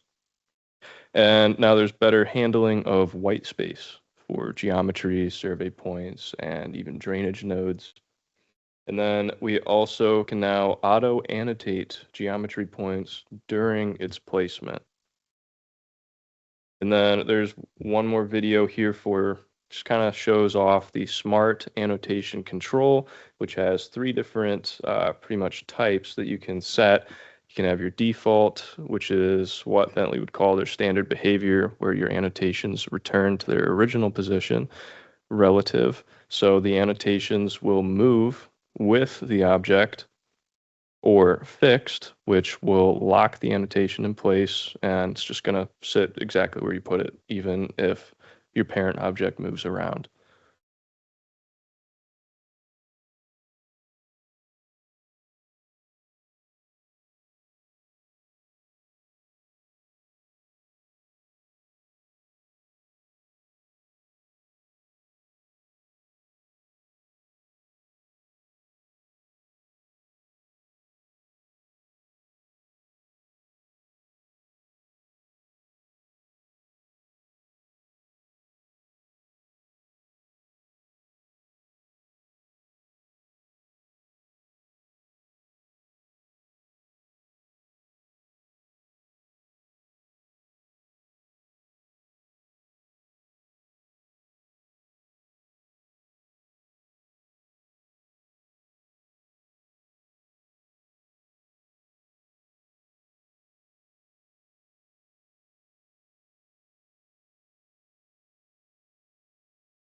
All right. So just to go ahead and move on, a couple points for survey reporting and terrain. One massive update is that you can now import GeoPack data. So for your parcels, points, chains, it's all going to be standard geometry now. And then there's also now support for 12 DAS data. And reports have been improved with basically some station offset restructuring. So as well as some profile tracking, report creation information. And then lastly, for the terrain, there is now support for local depressions, and you can set your vertical datum during your import.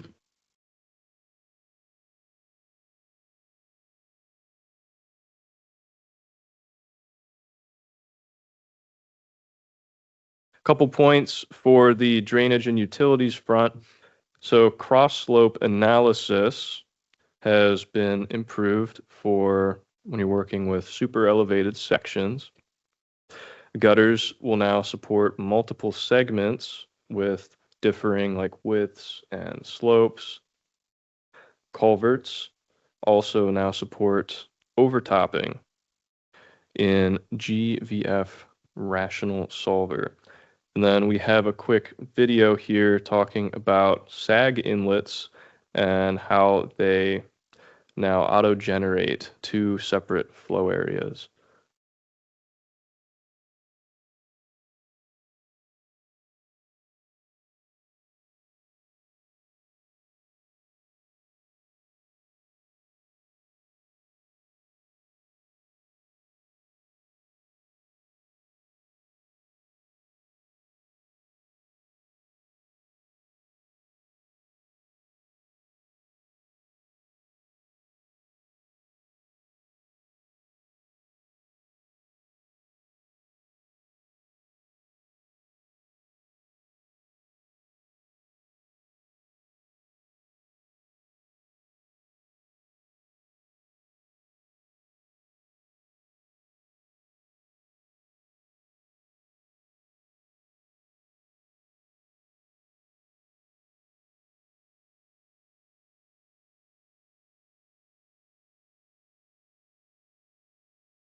So a few more points after that.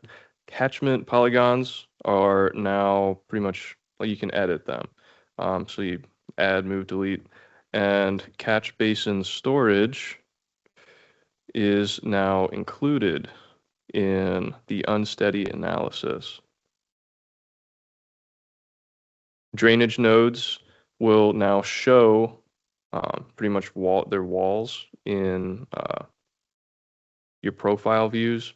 and pipes can use an invert at node edge for improved accuracy.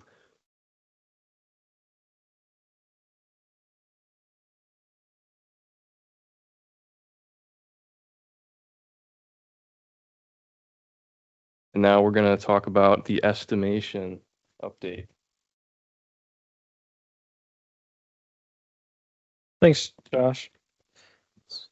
Very good April Fool's joke. I must have deleted those slides out at least 3 times, I think. I somehow kept getting back in there. And then I finally was like, all right, you can do it. It was funny. All right, so I think last time I mentioned that we were working on estimation. So I wanted to give you guys an update, a little preview, and get a little bit of information from you guys as well. So just a quick recap. Estimation is going to replace estimator. So this will be a part of our AWP modules. It's web-based. We did do some user application testing early last month now, since it's the first. Our plan is, I think we're already starting to create some external accounts. So if you had an estimator account with us to log in, I think we're taking that as the starting point for getting you guys onboarded. When are we actually going to implement? I put a question mark, close to the start of next year, maybe. We got some decisions that need to be made, and then also got to set up for training. And so part of that's going to be gauging from what I'm about to show you guys, get some insight from you on how much training you guys think you would need. So I want to run through a quick overview of kind of the steps of how it works, and then I have a quick video actually in estimation walking through the steps. And I recorded it and I zoomed in as much as I could, knowing that nobody likes to sit in the front row. Basically, in estimation, you're going to create a concept, is what they call it. So within that concept, you will create a cost estimate, and you can create as many cost estimates as you might want inside that concept. And so that cost estimate is where you're going to add like the items, quantities, unit prices. And then the thing that this is since it sits inside AWP module, we'll be able to take that concept and move it over to an AWP project over on the pre-construction side of AWP.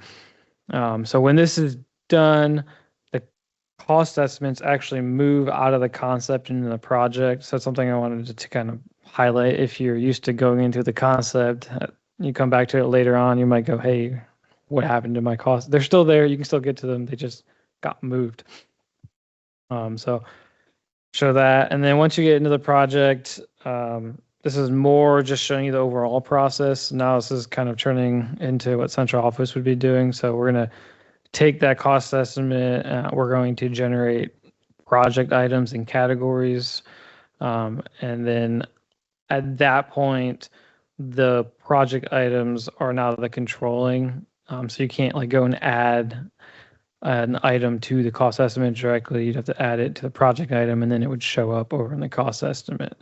So you could still do like your pricing over on the cost estimate, but once those project items gets generated, those become the control inside the system. From there, we generate a proposal associated to that project, and then generate the sections and lines that you see on that proposal for your line items. And what that'll do is roll up your items. So if you have 2 splits, you have typically cost estimate, you're going to have that same item listed twice, one for each split, and the quantities for each one. When the proposal gets created, it rolls that up into one line, and then the central office estimators can create a cost estimate, their own cost estimate, because they will make their own independent one, and they'll start from that proposal, and that way, like what their pricing will be combined. So sorry, they got better than what we get, right? Because we have to price both those items where they only have to price one. And then move on into the addenda phase in AWP. So that's like a high level steps to give you guys a kind of a general idea of how it was going to work in the system. There's going to be a little bit of access control in there, and so there's going to be phases that'll be drop down in there to kind of say what phase you're in. And then the way that an external will get access is there's a little consultant company agency little thing that you can search and add to. And so that company, once you get added, then you get access. So you can add that at the concept level as well as at the cost estimate. So you could control it down to the individual cost estimate if needed. So that'd be something that I would do like internally, like a PM would go in and add that consultant to give them access. So now I want to do a quick demo or just walk through basically the website. Hopefully this plays. Cool. All right, so I am actually in a dev area for estimation, AWP really. So we'll see. First thing I want to show is in the top left where it says home, there'll be like a little drop down. You can check your role that you have. So I'm going to have more roles than someone else. But you can see I'm on the OhioDOT designer role. There's an OhioDOT estimator. There's an external designer role. So that you kind of can check what access you have, see what role you're in. Or if you have multiple roles, that's how you can switch them. But for most of you guys, you're only going to get one role. But now I can see there's estimation section. I can see concepts and cost estimates. So I'm going to just click on a concept. You can search. So you're going to see the ones that you have access to. So I had a test one that I set up. So I'm going to click on that. So I'm inside my concept now. There's some general properties in there that you can set. We're working on trying to populate as much as these in an automated fashion. But a lot of them are similar to what you saw in Estimator. Some of them might be different, but you can see there's that consultant company kind of field where we can add in an external. So I think I think we have some populated. I think I started searching. One thing to note when you're in this system is you kind of expect that drop down to just pop up, and yeah, it tells you right there on the screen, search by or press enter. I've hit the enter key to populate. It took me a while to figure that one out. And I was like, oh, duh. So whenever you start using it, you're going to do the same thing. So really want to go into now is the cost estimates. So I have one cost estimate already in there. So I believe I'm just going to create a new one from scratch. So I'm going to just hit the add button. So maybe you want different cost estimates for different phases. I think that's still up to how many you want to create or how many you just want to keep, because you can make snapshots as you change those phases that I showed earlier. You can take a snapshot. So I'm going to give this cost estimate a name. I just called it demo. And then I can give it estimate type. Is it in-house? Is a consultant doing it? There's again where you can assign that access at the cost estimate level rather than just the concept. Because again, that cost estimate is going to move out of that concept eventually. You can say who's doing the estimating. There's the phases. Again, those will trigger snapshots too. So if you want to keep track of what you had at a certain stage, it's there as a snapshot. I don't go over in this video because this is more quick overview. So we're going to get to the main part here. I'm going to save this. Hopefully. I'm going to put in that I estimated this. I was using username, not email. So I'm going to hit the save button. It's telling me, hey, there's unsaved changes. So there you can see it took me back to that main cost estimate page. So I'm going to go in to that one I just made. If I scroll down, there's going to be different bid history profiles. So think of these as the catalogs and estimator. I think there's a couple more than what you saw with estimator. So if I just clear it out, hit enter, you can kind of see there are some of the options that we've set up so far. But there's a lot more control on the, I guess, the bid history and how you do the pricing, unit pricing, than what you could do with Estimator. So I'm just briefly going to touch on this today. By no means am I an estimator that really knows the ins and outs of estimating. But here I'm jumping over, I'm going to create a category. So you can kind of think of that as your heading in the GenSum. And so just like Estimator, you had like kind of the number and then the names, like roadway was 0, 100. Just kind of keeping that moving forward. So I'm creating this. I'm going to hit save. I'm going to create another one. I think I did 0300 drainage. I'll save that. So now I have 2 categories. But I don't have any items yet. So I'm going to go over to cost estimate items. I'm going to start adding items.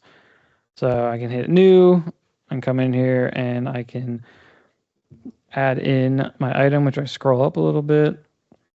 There's item. So I can start typing my item code. And it should populate there. So I just selected one kind of random.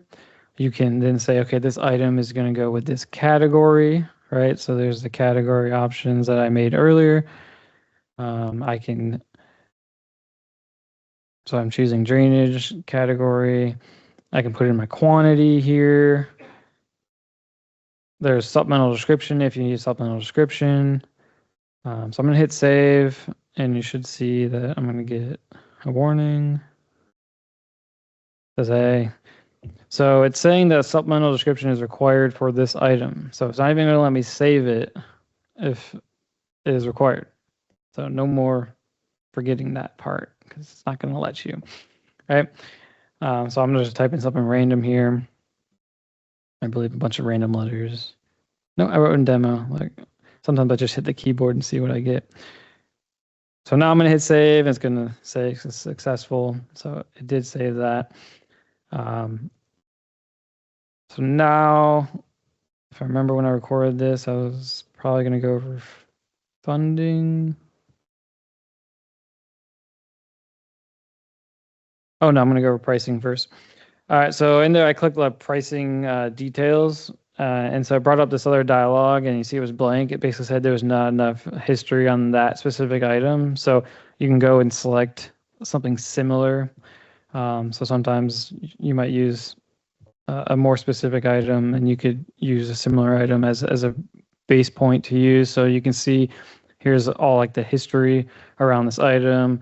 It's calculating that unit price for me that I can hit apply, and then it'll move it down. But there's a lot more options in that dialog. You can start filtering. You can exclude things. There's a lot of cool things you can do that we're not going to get into today.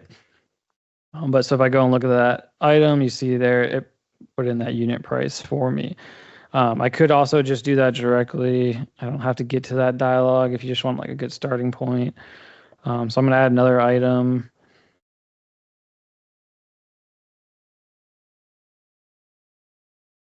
I'll add a category.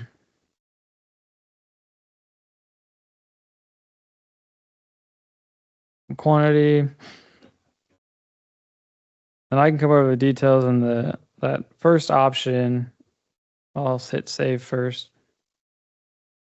But that first option in this details area is just going to be calculate price. Or I guess I'm going to bring up. So it had enough bid history here. I'm showing you there's like a filter option to the side where you could start filtering out different things. But I can just hit the details and hit calculate price, and that's going to give me that default kind of unit price that the system will generate. By all means, am I not saying that that's all you have to do as to create an estimate? Don't just blindly accept the unit price. I'm not up here proposing that as a general workflow, but it's a good starting point. So that view is really kind of a lot. So there's a worksheet view, which makes it easier to edit and enter things a little bit quicker. I can add lines and I can get it more in a sheet view because the other view is pretty, but not that quick to fill things out. So I just shown you that. So I'm going to delete that item. And now I should talk about funding and plane splits. And then we can move on. Oh, there's also calculate bid-based prices for all items. So you don't have to do them individually. You could just say, hey, just like you did an estimator, you can go and get all those. Obviously, like, lump sums and those other ones. There's going to be ones that you won't be able to, but for the most part, you'll get some. And then if I go back to the cost summary, you're going to see there I actually have some amounts listed now. So has the same kind of idea as estimator, just web-based and a little different interface. But now I'm going to go and click the fund package overview. And so I'm just going to create new, and we're going to create a fund package for each plane split. Right now, there's still some things that need to be finalized on how this is going to flow through the whole system. But for right now, this is kind of what we're targeting. So each plane split, your O1, O2, whatever. There's my random letters for you guys. So now that I have some funding added, I can assign that to specific items. So there's another page here. It says assign, and I can go and I can see all my items here, and I can go and I can just assign like a whole category to a certain funding package, or I can just go individually and assign them. So I just went individually and said, okay, this item goes with this funding split or package. And then what we don't have right now in this version that I'm using is there is a report that spits out an Excel file. I can't show it because it's in the next version that we will be on before we release. So there will be a way to basically spit out that Excel file with all of the summaries that you can imagine. And so the main one that a lot of people are after are that total by fund package amount. And then they can make sure that those match up with what they have allocated in Ellis. So that's mainly what people need from that. But that's the quick 10-minute run through of estimation. By no means is that a full on training. But I wanted to give you guys a quick kind of, apparently he wants to do it again, preview or show you guys. So you guys, I know we're still not at implementation, but I like to get out in front of you guys beforehand. So that can be very tedious, right?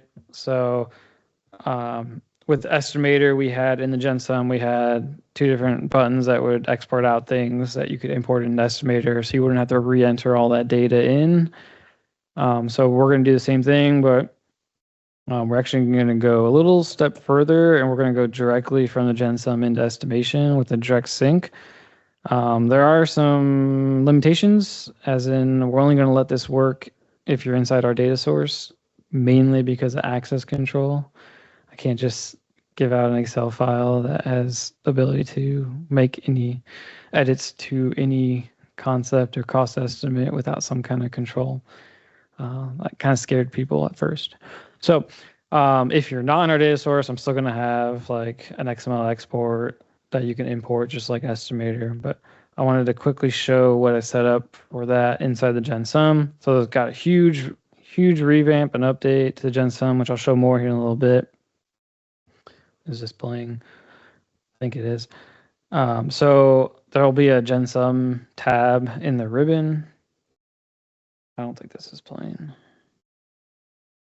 Either that or I'm talking a lot.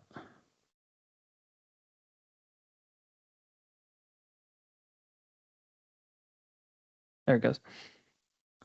So there'll be a section for AWP, and there's a button there for exporting XML file. So that's not done yet. That's what I'm working on.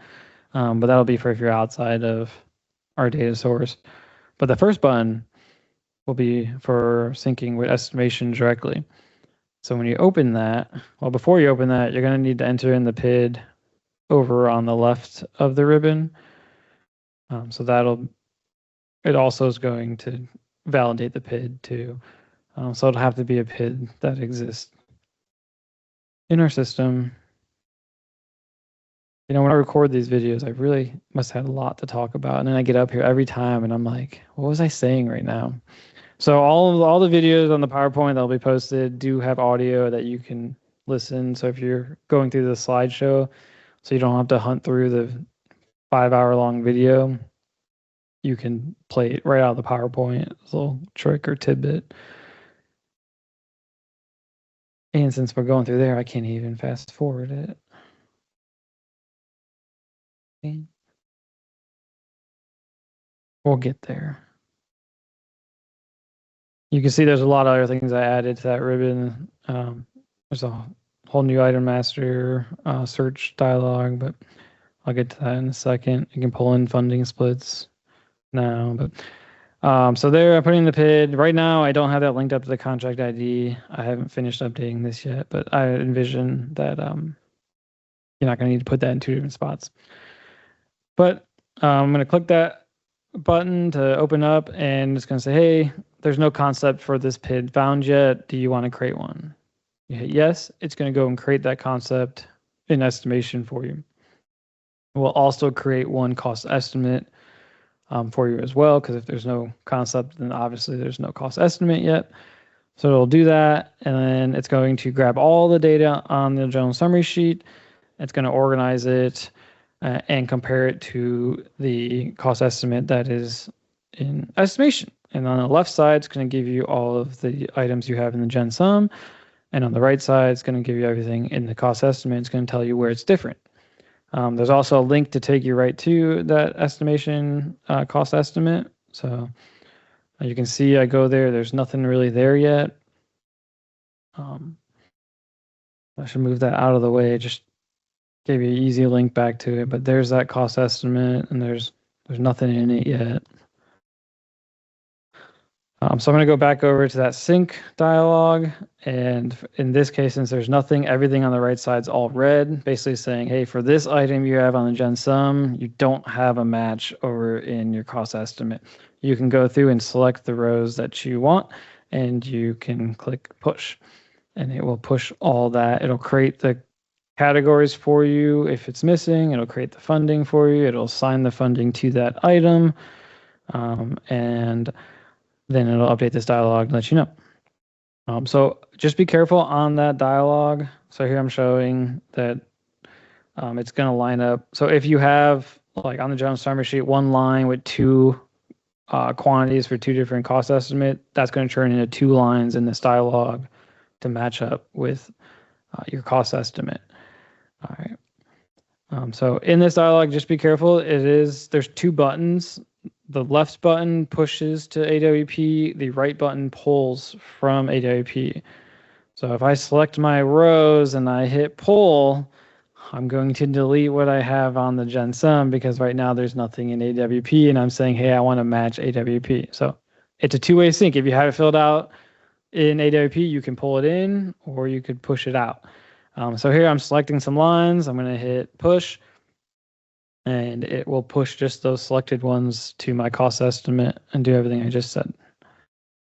And so here's me talking about the 2 different buttons again.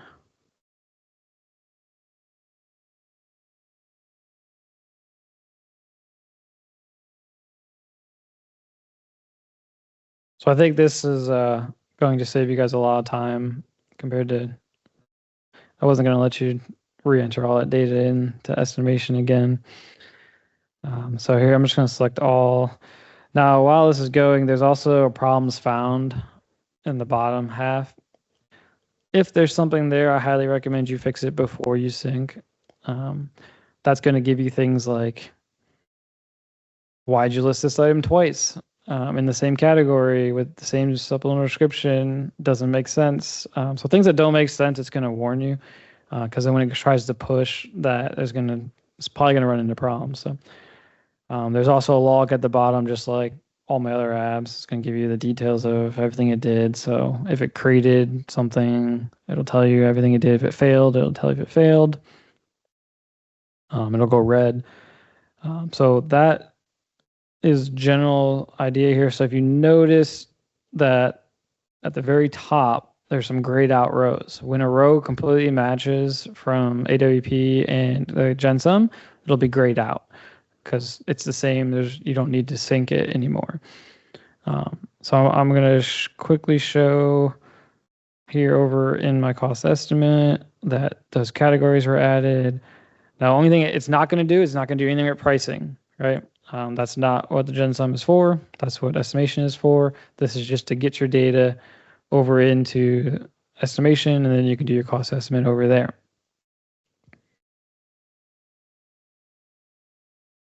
So here I'm showing you that the items did get assigned to those funding packages or plane splits, if you will, so you don't have to worry about managing that.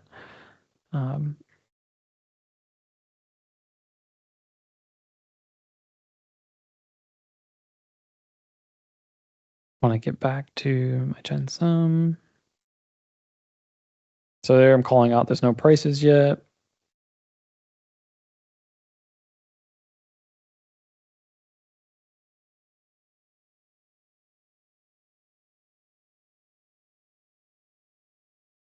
So I just executed, calculate bid-based pricing for all items. So it's saying it's processing. So now if I go back, you can see there are some unit prices in there.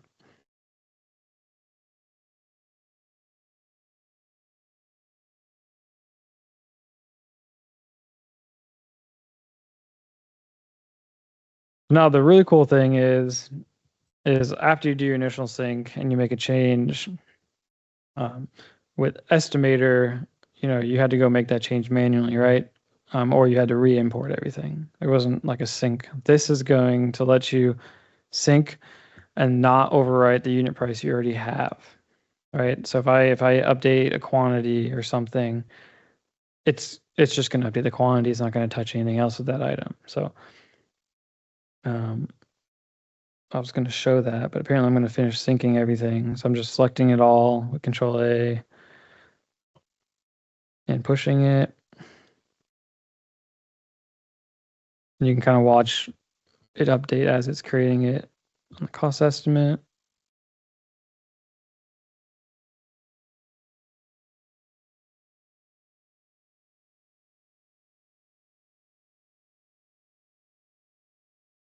And there it's all done. There's a little checkbox to show only differences too in the bottom. So if you have a really big project with a lot of items and you only want to see what is different, there's a little checkbox to say, hey, show only differences.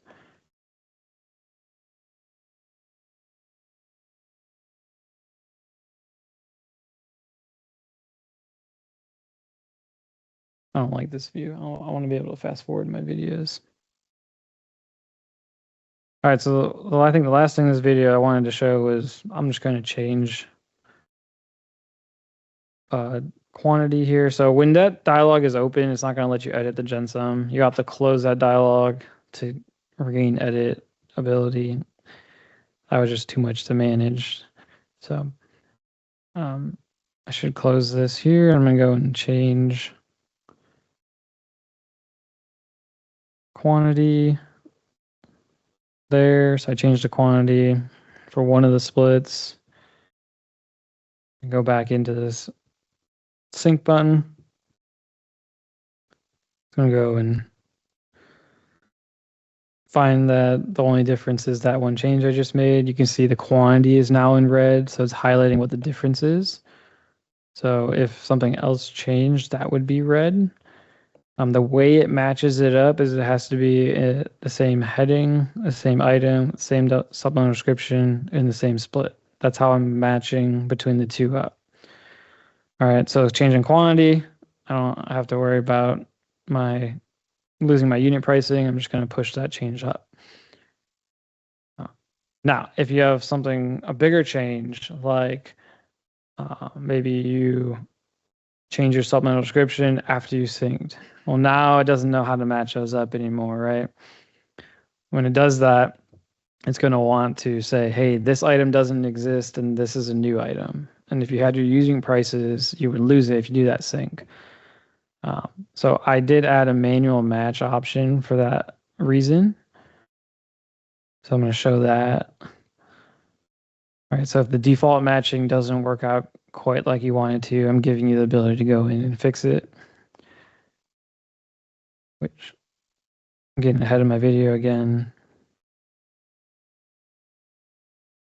So I'm going to add additional description. I'm going to modify additional description of an item.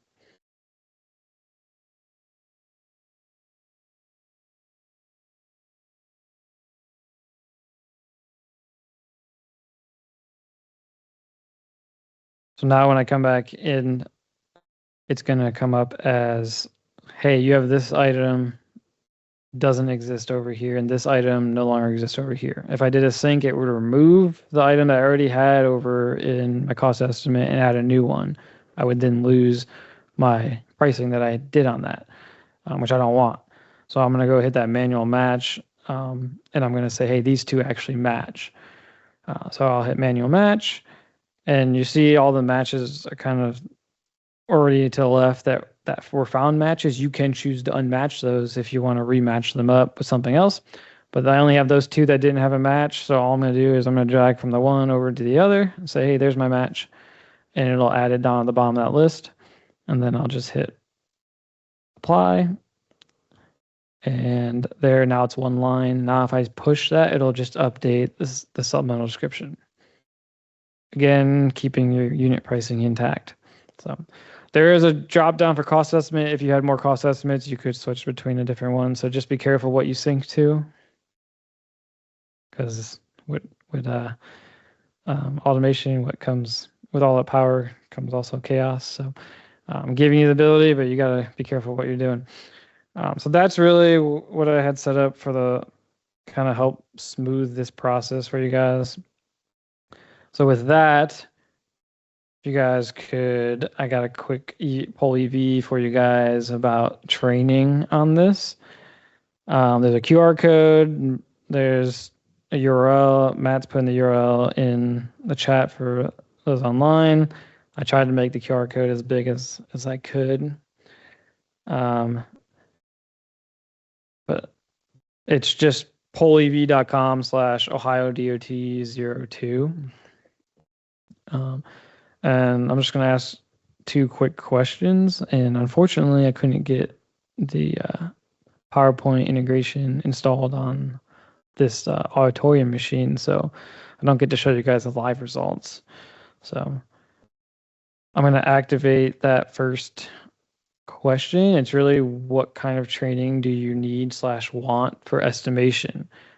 There's 3 basic options. It's on-demand. Is on-demand videos good enough? Or would you prefer an instructor-led virtual or in-person? So just curious on what you guys are kind of expecting out of the switch to estimation. I feel like I look back at Estimator and I don't feel like there was much training for Estimator out there. So I personally, I have my thoughts, but I don't want to sway you guys. But I'm looking at the overall majority come in here, and it's a majority on-demand videos, which, so I'm not going to make the final decision up here right now, but just wanted you guys' feedback on that. I don't think the estimation is too complicated. I think there needs to be some more on like the pricing control and how you can tweak that or filter that out, which I didn't really show. But overall, adding that stuff is pretty straightforward. It's a good question. If I had my PowerPoint integration, I would know for sure.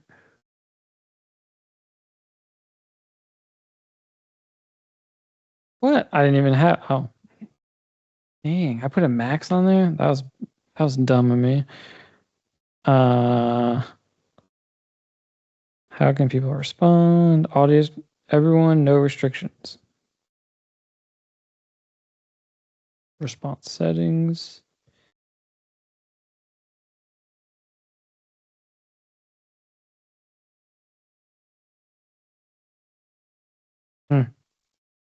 Sorry guys, if you didn't get your vote in time, you don't count, because I'm not seeing where that setting is.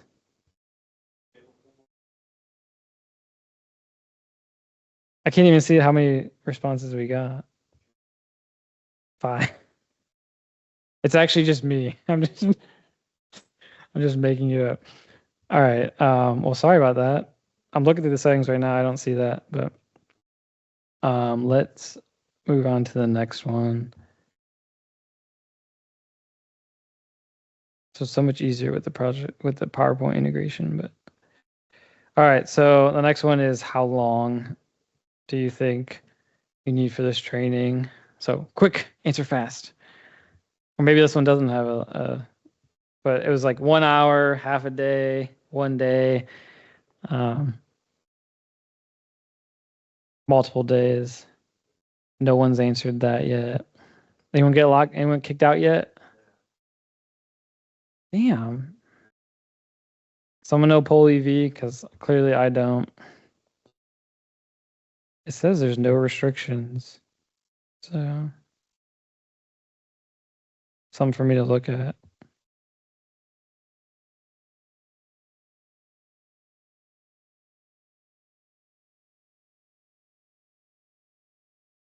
All right. We're sitting tied at 1 hour and half a day, if you guys are wondering. But okay, we can move on. I just wanted to gather some quick insight from you guys.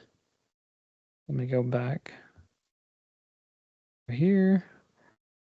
Well, there's the expected integration where you guys could see the results, but couldn't get it installed in time. All right, so now I wanted to, do I have till 2:30? 2:15, oh shoot, okay. I'm gonna have to roll through this fast.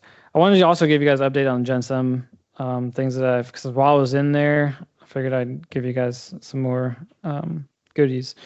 So I basically switched over to more of a C# side, which you guys don't need to really know about, but the cool thing here is that the code is going to be separated from the file. So now you can get code updates without having to go to a new GenSum file, which always sucks, right? You don't want to copy all your data over. Now that's only true if I change the code. If I have to make a change to actual like worksheet or something, then you would need to get a new version, but I'm pretty excited over it. So you can see there's a lot of things added to the ribbon. There's a whole new item master search dialog. I basically am pulling from AWP directly now, so I can get the item master from the source rather than what we're doing now is an Excel file that gets updated nightly that's on SharePoint, which routinely just disappears or connection refresh problems happen. Hopefully we can alleviate all that by just using the API to directly hit the source. So I'm excited about that. But then also I can get a lot more item master data and pull it in. So there's going to be a lot more columns. I don't know if you can see from that screenshot, but there's going to be a lot more columns that you can search and filter from. I'm also going to have a new complete document for the GenSum. I know everyone always tries to find information on the GenSum. Besides my videos from like a decade ago, I don't really have much out there. So I'm going to have an actual PDF going over everything, which is almost done. I added a project info section. So now you can do things like, as you're typing in the PID, you can see suggestions for that PID, and you can see the name of that project. I'm also going to pull in a lot more project data, so you can get the project name, the district, the county, the status of it, the letting type, the contract type, the project description, all going to let you see that. That's just a starting point. If you guys think of something that you really want to see without going crazy, let me know. We can pull in more data right into that GenSum, and you could see it there.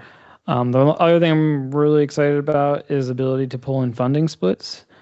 So that's something that consultants really don't have access to see, right? You have to go and get that. This is going to basically let you see for that PID what the funding splits are, and then I gave you easy buttons to like fill out the project info tab or fill out the funding names in the general summary sheet. So you can see this little screenshot is going to show you the split number. If it's a multi-part project, you can see what part it goes with. The split name and then the description is all going to be right there. You guys can click on it from the ribbon. Obviously, only going to work if you have a valid PID entered, but hopefully that helps smooth some of these things out. So I was excited about that one. Another thing I'm excited about is the sub-summary linking. So a couple updates ago, that section 1 of the project data tab, I did add ProjectWise integration, but that section still was a little funky. So I moved it all basically managed in the ribbon.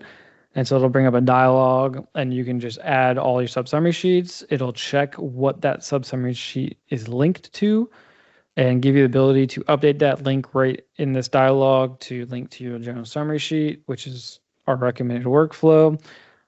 It'll basically tell you what the link is in this dialog too. It'll tell you the result of the update, if it was successful or not, and those kind of things, and then it'll just populate that section 1 data for you. But even more exciting is the sub-summaries inside ProjectWise. Anyone use the sub-summaries inside ProjectWise and is ready to, like, I don't want to say kill, but kill me over Teams because managing the linking sucks. I realized that. I wrote it before we were in ProjectWise, and so you could only link to the local cache if you're in ProjectWise Explorer. I have a new set of sub-summary templates that will alleviate that problem for you. I'm not going to have time to go over the video since I only have like 5 minutes left, but there is a video in here that's going to go over it. So, but what you'll notice is at the top of the new versions that are not released yet, there's 4 lines, and the first line is just going to be the path to wherever you want to link to. So like the item master inside of GenSum, that can be a ProjectWise path, that can be a local path. That's the only thing you have to do. You type that path in, as long as it's a valid path, it's going to update the link for you automatically right then and there. No more looking at, oh, what is this link to? You don't need to worry. If you have 2 different users in ProjectWise, it'll, as you open it, it's automatically going to resolve that so that it's linked to that person's local cache, just unopen. So we did a good amount of testing between a couple people in the office, and so far it's been working pretty nicely. So I think I was most excited to try to come up with a solution for you guys on this one. So I'm happy about what I came up with and hopefully alleviate the linking problems that we've had. So I'm going to skip the demo because it's like 20 minutes long and it goes through the whole add-in. So we'll post it. So if you guys want to see more live demo of everything in that ribbon and how all the buttons work, you can just go watch it from the PowerPoint. But I know since I can't fast forward that it's going to take a full 20 minutes, and I don't think we have that kind of time. So the plan is to push this out in conjunction with the estimation implementation, mainly because you guys are going to want that button. If that takes too long, we can always turn that functionality off and release without it if you guys are really pumped about the new features.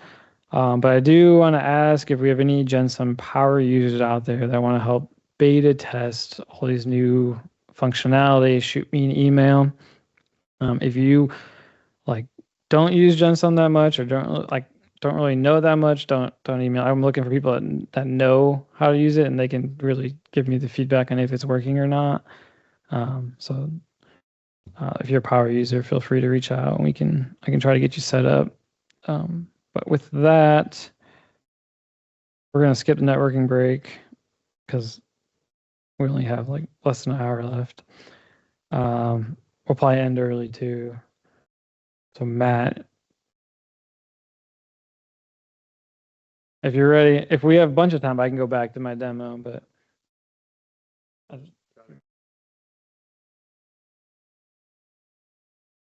Oh, Switching.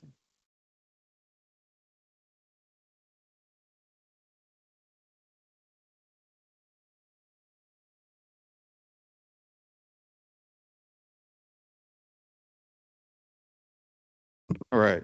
So last but not least, or maybe the best for last, whatever you want, however you want to look at it. So like Rachel mentioned this morning, we broke off or started a new digital project delivery and quality management section. So I wanted to give an overview of what this section is going to do or what we're looking at or what our vision is going to be. And a lot of it is kind of, I don't want to say figuring out as we go, but that's sort of what we're kind of doing at the moment. So also just on how we got here, it was happened really quick. What Rachel didn't mention this morning was Kyle Ince took a position in the division of construction. So when Kyle moved over, which happened to be, well, when he was given a position with the end of September, beginning of October, it left an open box in our office, and Rachel wanted to kind of see how we could use that box or that position, and it seemed like good timing to maybe rearrange a couple other things. So she had messaged me one day in an IM. I think it was late on a Friday afternoon, and I don't remember the exact question, but if you had your opportunity to do something, what would you want to do? And we had always talked about the last couple of years. We've been missing the Office of Production. So if you've been around for a while, ODOT had an Office of Production, and that folded or disbanded a long time ago. One of the directors said that wasn't necessary. But we felt like we're not connected to production like probably once was before. So my thought process there when she asked that question was, how can we get better connected with production again? Maybe not necessarily be a production office, but sort of get back to that idea or concept.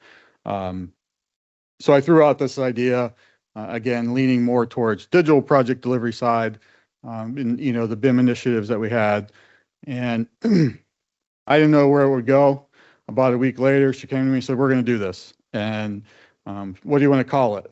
And I don't know, digital project delivery and something. And we started talking about quality. And in my last presentation at the last user group meeting we talked about quality, drafting and things like that. So that's been a topic that's been ongoing as well. So we're going to focus on some quality. So it happened real quick. By kind of mid-November, there was no real official kickoff or anything. It was just kind of an informal stand-up, and we're kind of just have been doing our thing.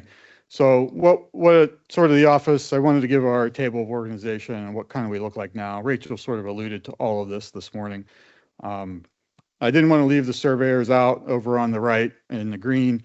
They have their respective staff, but for the purpose of this discussion, just the bold boxes here, or the bold blue boxes, or dark blue boxes, kind of the CAD or the technology folks within CAD and mapping. So JD's leading up the CAD section, or the CAD services and technology automation, like he was just talking about. Josh is working with him, doing a lot of that same sort of stuff as a support engineer, support specialist, and we have that vacant position under that section there as well. And Rachel alluded to that as well. I kind of moved over and started this digital project delivery section. When I put this slide together, or when we started putting it together, we were told not to maybe make the announcement just yet, but as of this morning, apparently, I didn't know this was even happening. But Rachel made the comment that Matt Phillips, so he's sitting in the back, Matt sits in District 4. He's going to be helping us out and sharing responsibilities or duties with what he currently is doing in the district and helping us out. So you may have already seen Matt helping out with some support requests. So we're going to be focusing on some of these digital delivery quality kind of things. We've kind of just already been throwing out ideas, trying to get some of these little tasks out of the way before we can start to focus on some of those things. Again, another vacant spot here that we're looking to fill. And then Brandon fills that engineering technology, kind of all the different software, whatever we need help with. Brandon does that. He's ProjectWise administrator. One thing that this table looks like is that we're very siloed, and I don't want that to be the case. We very much share all these responsibilities. It's more so just that who's sort of leading up all these different efforts and managing and where things are going. So I still very much work with support and the CAD side of things, workspace development. JD is still very much going to be involved in project delivery, and we all work with Brandon for whatever we need from ProjectWise or other technologies and whatever he needs from us. So we're one big team there, and I don't know if Luke or Steve are still here. They were here this morning, but you may see them answering support requests as well. Rachel also kind of read the paragraph. Actually, I broke the paragraph down into just some bullet points almost.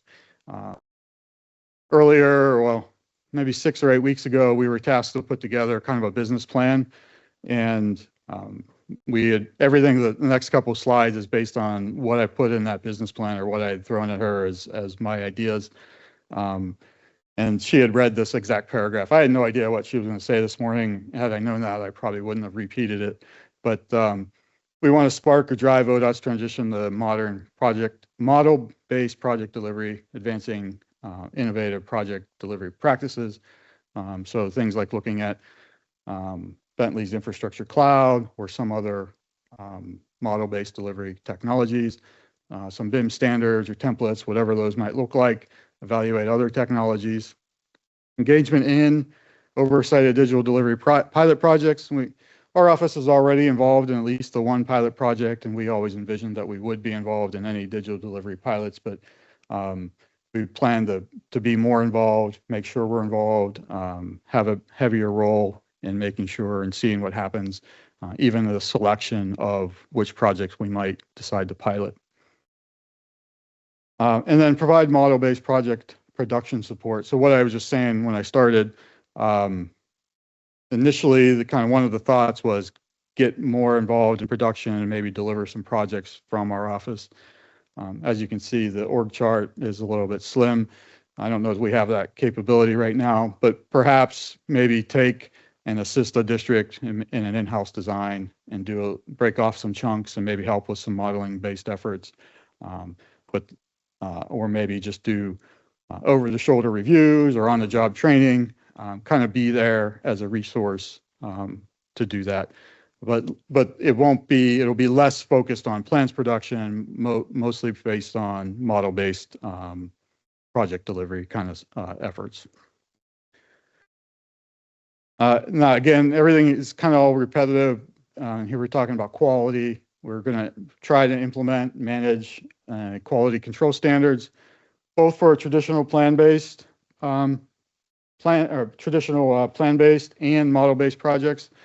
So we want to develop some quality control standards, ways to check things or make sure things are happening for both types of projects. Some of these tasks all overlap with our ADCMS grant. Some of our project team or consultant team sitting here, so their tasks they're already working on. And then perform some model-based quality compliance reviews. We're never going to be able to do compliance reviews on every project ODOT has. But if you've submitted a support request, and I don't know what all the other guys have been doing, but if you submitted one that I've helped you on, and have had any component to a model on it, I've done some sort of informal review on your project. So, and if I've seen something that is really off base, even if it's been unrelated to what you've asked about, I probably have let you know, not in a bad way, but it's more, hey, we really need to do this better. We should be trying to do that better. Some folks have appreciated it, some folks haven't. So that'll probably become more official, and we'll probably have begin to develop some more standards around what we want there.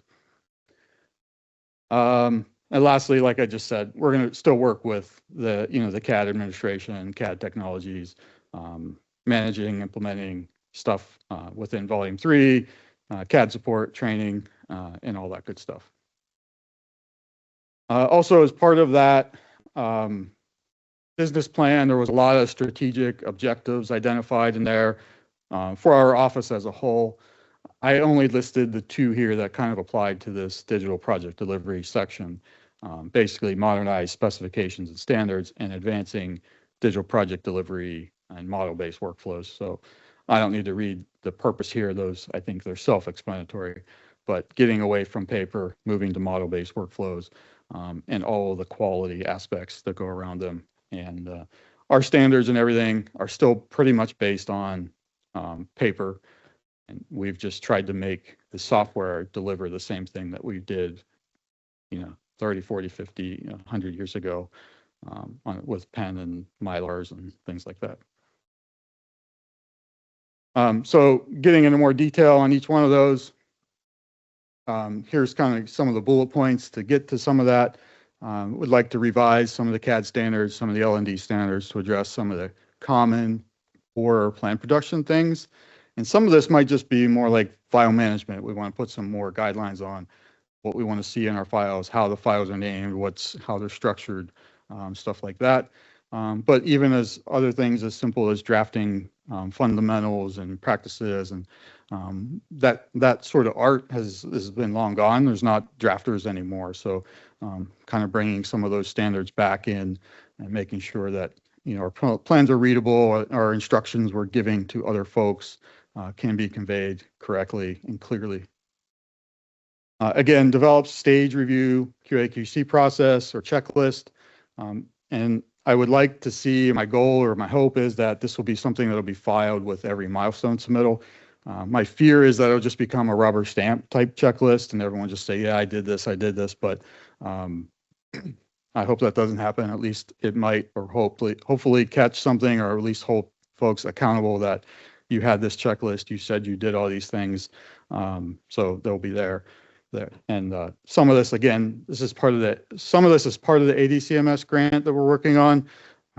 Or some of it may be byproduct of that, or we might strip it down for at least an interim basis. And then lastly, I want to develop some interim digital delivery guidelines to better define what we're delivering today. So all those things John talked about this morning, we need to give him better models that he can use. He kind of confused me a little bit. He said they weren't really using a lot of our files, but he's told us, or other folks have told us, they're using a lot of our files. So I want to make sure we're giving deliverables that they can use with a high level of confidence, and we can give them a right to rely on what we're providing them. Even on the Wood 23 pilot project, talking with his equivalent at Kokosing, Rick said to me one day, he said, we got all these great files, but you guys need to go. And I don't know if it was actually the Wood 23 project, but we were talking around that project. He said, I can't stand when your files, your base maps have stuff on these scratch levels. Don't give that to me. He said, I don't care if you guys want to use them, but I don't want to see it. It just adds clutter to what what I get. So things like that, right? He doesn't know what it is. He doesn't know what it's there for. Is it important? Is it not important? No, he brings it in. It's just a bunch of clutter on his end to filter through. So some better guidelines until we get to kind of some ultimate digital delivery standard. And then as far as advancing model-based workflows, again, QA/QC guidance for models and base maps. And some of that is guidance for QA/QC of models and base maps today. What do our base maps and models look like right now? And then what is that going to look like in the future? And then this second bullet here is italicized because this has really already been in progress, but Michael Baker did a project with us, or did this for us. They developed a level of development model element breakdown document and guidance for us. And I presented on that in our last user group meeting, I think last fall. So they provided a bunch of recommendations, or a couple of things we didn't finish. We intentionally, for scoping reasons, we just didn't have time or budget. But those were things that we knew we needed to move forward with. And they also provided some additional recommendations. So we're partly there. We want to move forward with that and finish that. A lot of DOTs have started what they're calling a crosswalk of plan information. So a lot of them started with bridges. I don't know that we'll start with bridges, but they've taken a set of plans and kind of highlighted out each chunk and said, here's the piece of information that you're looking at on this site plan or this detail sheet. Here's where you're going to go to find it in the model, and here's how you get to it, or here's the workflow that you might need. So we'll need to start to develop things like that. So folks know, here's where I can find my curve data, or here's how I can get the report to get the same curve data that I would see on my schematic plan.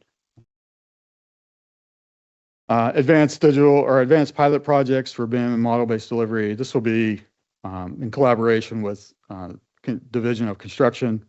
Like I said a little bit ago, Kyle moved over. The section that he is leading up, or the office that he's leading up, is help me with the name. Do you remember? It's a long-winded name.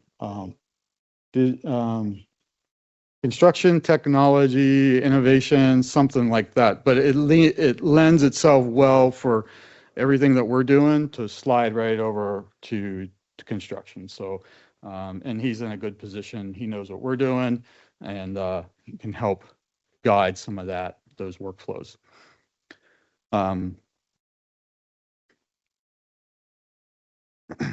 So those are shorter term goals over the next year or two, maybe 3. But looking longer term, again, these model-based delivery projects or pilot projects, the Wood 23 job, would you guys do that in a couple months? I mean, the bigger ones, as we get into more complicated ones, that was pretty low risk. You know, I don't think there was any utilities out there. It was just an earthwork project. We definitely, the next one, we've already sort of thought about what we might want to include, maybe retaining walls, something more complicated than that, kind of dip our toes into some more stuff, and how the contracting method might be a little bit different as well. So how that happens, I don't know just yet, but as the projects get bigger and maybe more complicated, they're going to just take a little bit longer to deliver. So they might be, you know, a year or too long before they get there. Obviously, did you catch that? I can't even remember what you said. For Kyle's office, his name is Office of Construction Technology and Digital Innovation. There you go. I'll forget it by the time I finish this slide. So obviously, to do all of these things, we need some sort of robust training program. This is not only to train the folks who are doing the design and the production, but it's to train everybody else who's going to touch these things, these models, right? Who, I said it at lunch, as designers, we're pretty much just focused on what we're doing to design the project and get it out the door. Once it leaves our hands, we don't usually, at least in the consulting world that I was a part of, we didn't necessarily care what happened to it once we submitted the project to ODOT. It's kind of their project after that. We didn't, whatever happened, right? So, but now that I've been here, there's, other things happen, but now that I'm here, I see it more often. There's a lot of other hands, a lot of other things that happen, estimating, offices of contracts, things move over to construction, bidding, all that stuff. So all these different hands that are going to have to touch and see these things are going to have some sort of training around them. And it's not just the designers and the reviewers and the bidders and the, estimators, but the contractors and the folks out in the field doing the reviews, the boots on the ground, inspecting and paying the contractor and doing all these things. So it's going to be a lot. And again, we're going to have Kyle and his group. It's going to be a big team effort to make all this happen. And it's not going to happen overnight. So we will get there eventually. But that's, I don't know, that's all I got really. That's sort of what my vision is for the office, or for the section, I should say. Again, we'll be working as a team, and a lot of you are going to be part of it. I think we'll probably look more towards some consultant support. We're going to need some extra help, some folks that are doing this in other areas. So keep your eye out for that, or get in touch with us if you're interested in helping out there. And then lastly, we're hiring. So we have 2 open spots. I don't know if we're allowed to say that or not. I think Rachel said it, so I'm going to say it. Anyway, there you go. Hit the website up. 2 open spots with 2 great bosses. Exactly. Supervisors. Exactly. And hey, feel free to reach out to either one of us if you want to chat, just know more about what we do. If it's awkward to talk during business hours, I'd be happy to chat with you. Just ask Josh how great it is working. Look, under- Josh makes slides with paint. I mean, what else would you want to do at work? So, There is a question in the chat. sure. It says, is there any estimate of when ODOT will try to move all projects over to digital delivery / model-based submissions? No. No. I figured that's what your response was going to be. They laugh at me, and I hope, I'm sure the person that I answered a support request one day with just the word no, period. And so It's not like Matt. He has the most thorough responses I've ever seen to support requests. Well, I apologize to whoever that was. I didn't mean to be short, but that was just the answer that particular day. So I'm looking through the chat, and back on the estimation side, it seems like there was a good amount of people asking about when implementation would be. I might have missed it. There's no real set date. I think I had a general like start of the year question mark, but I saw that in the chat a lot, so I just wanted to clarify that. Same thing with replacing estimator. Estimator, I forget what the date is now, but Infotech did come out and give it a sunset date for estimator. So I'd have to look that data up. I can't even ballpark it because I don't know, but I do know that there is a sunset date, which anyone who used estimator wouldn't be surprised by that. It's about overdue as much as the ProjectWise GUI update that Brandon showed earlier. Yeah. I couldn't remember if they had officially said it was. It was sunsetting or officially out not. there. I have to go dig it up. I hadn't been as close to it as you have. I have heard that Infotech was creating a similar estimation for standalone environments that don't have the whole EWP set up, but I have not seen that as a formal product yet. But theoretically, that could be called the replacement to estimator, but it doesn't exist right now. So. Okay, any questions? Else? We got one. Oh.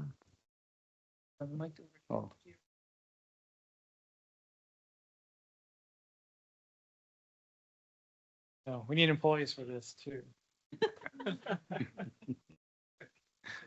Without knowing much about estimation and what's coming, the first thing that came to mind was maybe like a sandbox aspect to it. You said that a valid PID is needed to create kind of the estimate. Is there something you could speak on to that?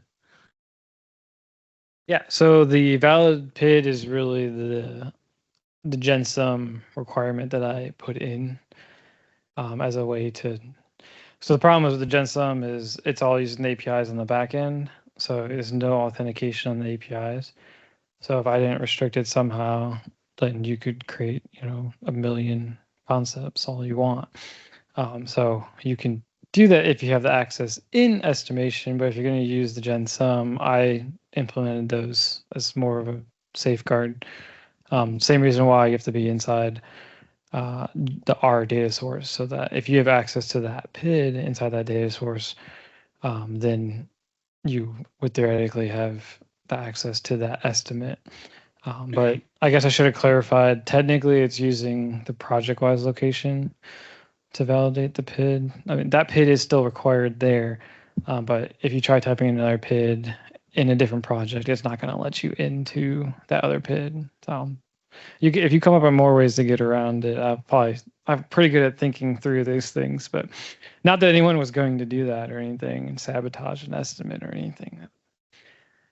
Those are things that go through my head, and I'm like, I can't let that happen. So, so that restriction is really more on the GenSum side. If you have that right inside the estimation AWP platform, you can. But I don't think externals. I don't know. Externals aren't going to get the access until someone gives them. So like you're not gonna be able to just use it for any non-ODOT project, or like that was, one thought that came through. So you guys, once we create a concept and add you will have the ability to create cost estimates. So you can create more cost estimates inside your projects, but that ability for you guys to create concept, I think right now we weren't going to do, just so it's not abused. But does that answer the question?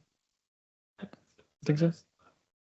No, yeah, quote, because it's in our environment. It'll be in the production environment. But that is a thought if we did, because I think we're just adding you guys and we're paying for it. So we don't want to just let you guys use it for any non-ODOT project and then clutter up the whole system. So I'm being pretty open and honest with you guys, but that's what you get from me. So JD, it does let you create multiple estimates per project though, correct? yes. Yeah, you can create it. Yeah. And then it'll be in that, if you wanted to sync in through the GenSum, all the current cost estimates will be in that dialogue, and you could switch and sync to different ones. But you'll pretty much have to open it from our data source if for that project for it to work, mainly for authentication, because the AWP APIs are all backend. There's no like ProjectWise. You can like, hey, log in and get your credentials. The APIs for AWP aren't set up. They're mainly for the backend, and I'm making them work for the front end. So I asked them how I would do that, and they said you got to create your own authentication. I'm like, oh, I'm not doing that. So I use ProjectWise. That's how I got to where we're at. If I think I understood your question is if you're working on it, trying to get an understanding of it, you might be able to create sort of a dummy estimate for the project, your sandbox, if you will. Training. And, yeah. I got you now. We could think about something for that. Sorry, I went completely off in the other direction. So you could have stopped me, man. Let me just divulge all my thoughts here. But in terms of training and learning it, we'll probably have to think of how we're going to handle that still. But that's a good thought and question. Thanks, Matt. Is that where you're heading? Thanks, Matt. Okay. Stop me if I jump to the wrong conclusion. Yeah, I guess my first thought would be create some dummy one on your project, and you could just use it to see how it works. And then once you get to stage one, have an official one, and maybe even start one for stage 2 or something. But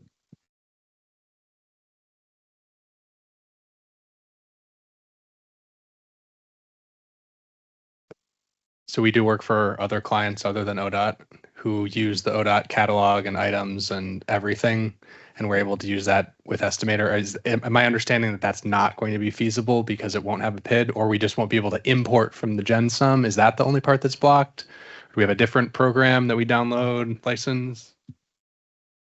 Yeah, so you heard that right. And I think that is why I alluded to Infotech creating their own for standalone, which is not out yet. I think that is to help answer that question, because we obviously don't want those projects in our development or our production AWP, because it's all connected, so they just kind of be junking up the system. So moving that web base where it all is in there, that is a problem. There would be a way to use your catalog outside of your like. So from my understanding, from what I heard on what Infotech was creating, was it would be able to like directly connect to our bid histories in our AWP.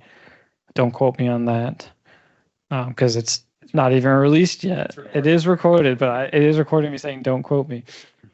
So that, I think that is why Infotech was creating something for those standalones, but that would be a cost on you guys to get that license.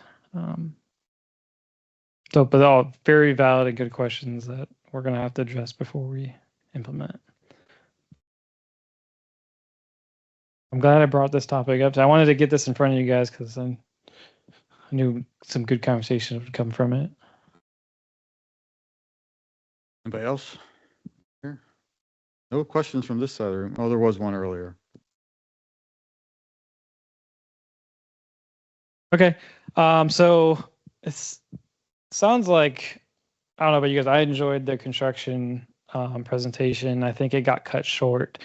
When I originally set out to create this agenda, I wanted to theme it around construction. I wanted to get, district construction, and I wanted to do like a roundtable event, but everyone's busy and nobody wants to give up their time. So I think we might try to do something again here and maybe open dialogue discussion, try to bring in some more construction side, because I think it's very good input. So we'll see what we can do. I think I'm seeing a lot of nodding heads. So I think we might try to do that. Maybe not next one, but the one after that or something. But I think there's more content there that would be beneficial to the group. But sorry, the breaks were short today. Kind of got a little out of schedule for once. But we're going to end it. If there's no more questions, anything online? Nothing. All right. Thank you guys for coming out. And we'll see you guys next time.